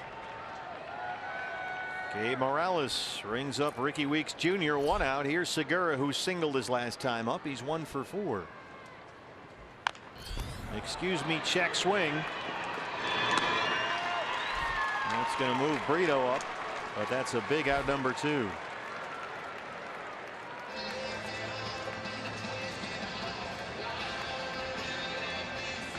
It's up to Chris Owings to keep this thing going. Diamondback Live post-game show is coming up. Brandon Webb and Todd Wall standing by. Webby will break down Zach Greinke's start today. We'll get reaction from inside the Diamondback clubhouse. Trying to avoid the sweep.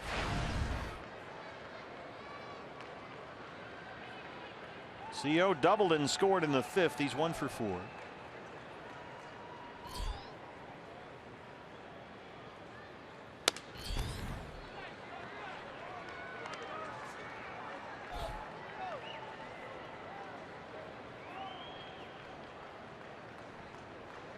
Daniel Hudson throwing in the Diamondback bullpen in case they can tie this thing up.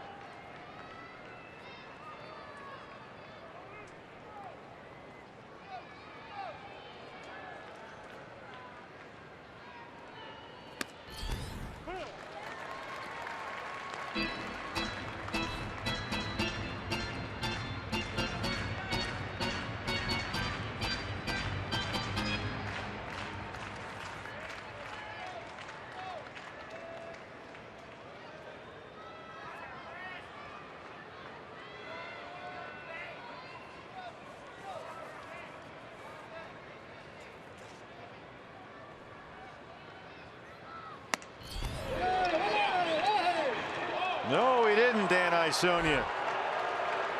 2-1.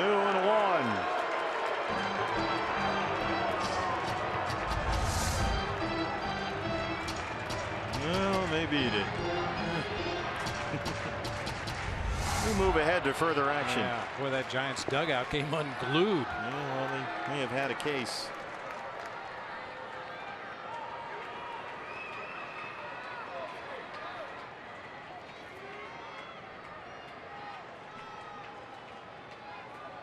Two balls and one strike.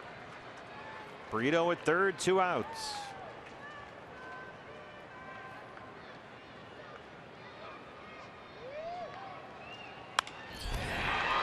Panik is there, and the Giants sweep the series.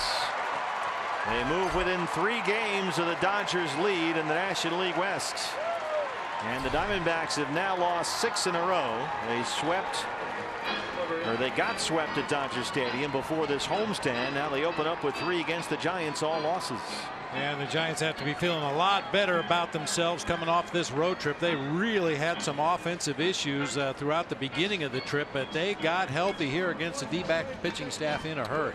Yeah, it's the 2nd time this season the Giants have swept a series here at Chase Field. They swept 4 back in the middle of May, and they take all 3 here. 5-3 to final. Brandon Webb standing by with Todd Walsh. Todd. Steve, thank you very much. And Brandon, I think what gets to me the most here as I look at the Diamondbacks now having lost 6 in a row, swept by the Giants, swept by the Dodgers. When we were out on the road to start that trip that the Diamondbacks just came back on, we were talking about in September they're going to play games that matter, that they will figure in the National League West. Whoever wins the West is going to be playing the Diamondbacks quite a few times, and this is not what you want to see. No, I mean, you know, the Dodgers won. There's going to be, you know, leads going back and forth between these 2 teams. And like I said, the Diamondbacks are going to be playing all these teams throughout this last month. They're going to be deciders. You want to see a little bit better showing. All right, we have lots to get to. I know there's an interesting sequence. As I mentioned, in the 6th inning, Zach Greinke's day, we'll compare Zach Greinke and Matt Moore as well. So our coverage will begin on the September 11th of Diamondbacks Live, the post-game show. When we come back, Jody Jackson is down at field level. She'll be working the Diamondbacks clubhouse. We'll check in with Bob Brenly as well as hear from Diamondbacks manager Chip Hale. We'll do all that when we return in a matter of moments to Chase Field. 5-3 the final. Giants take the 3rd and final game as they sweep Arizona in this 3-game set at Chase.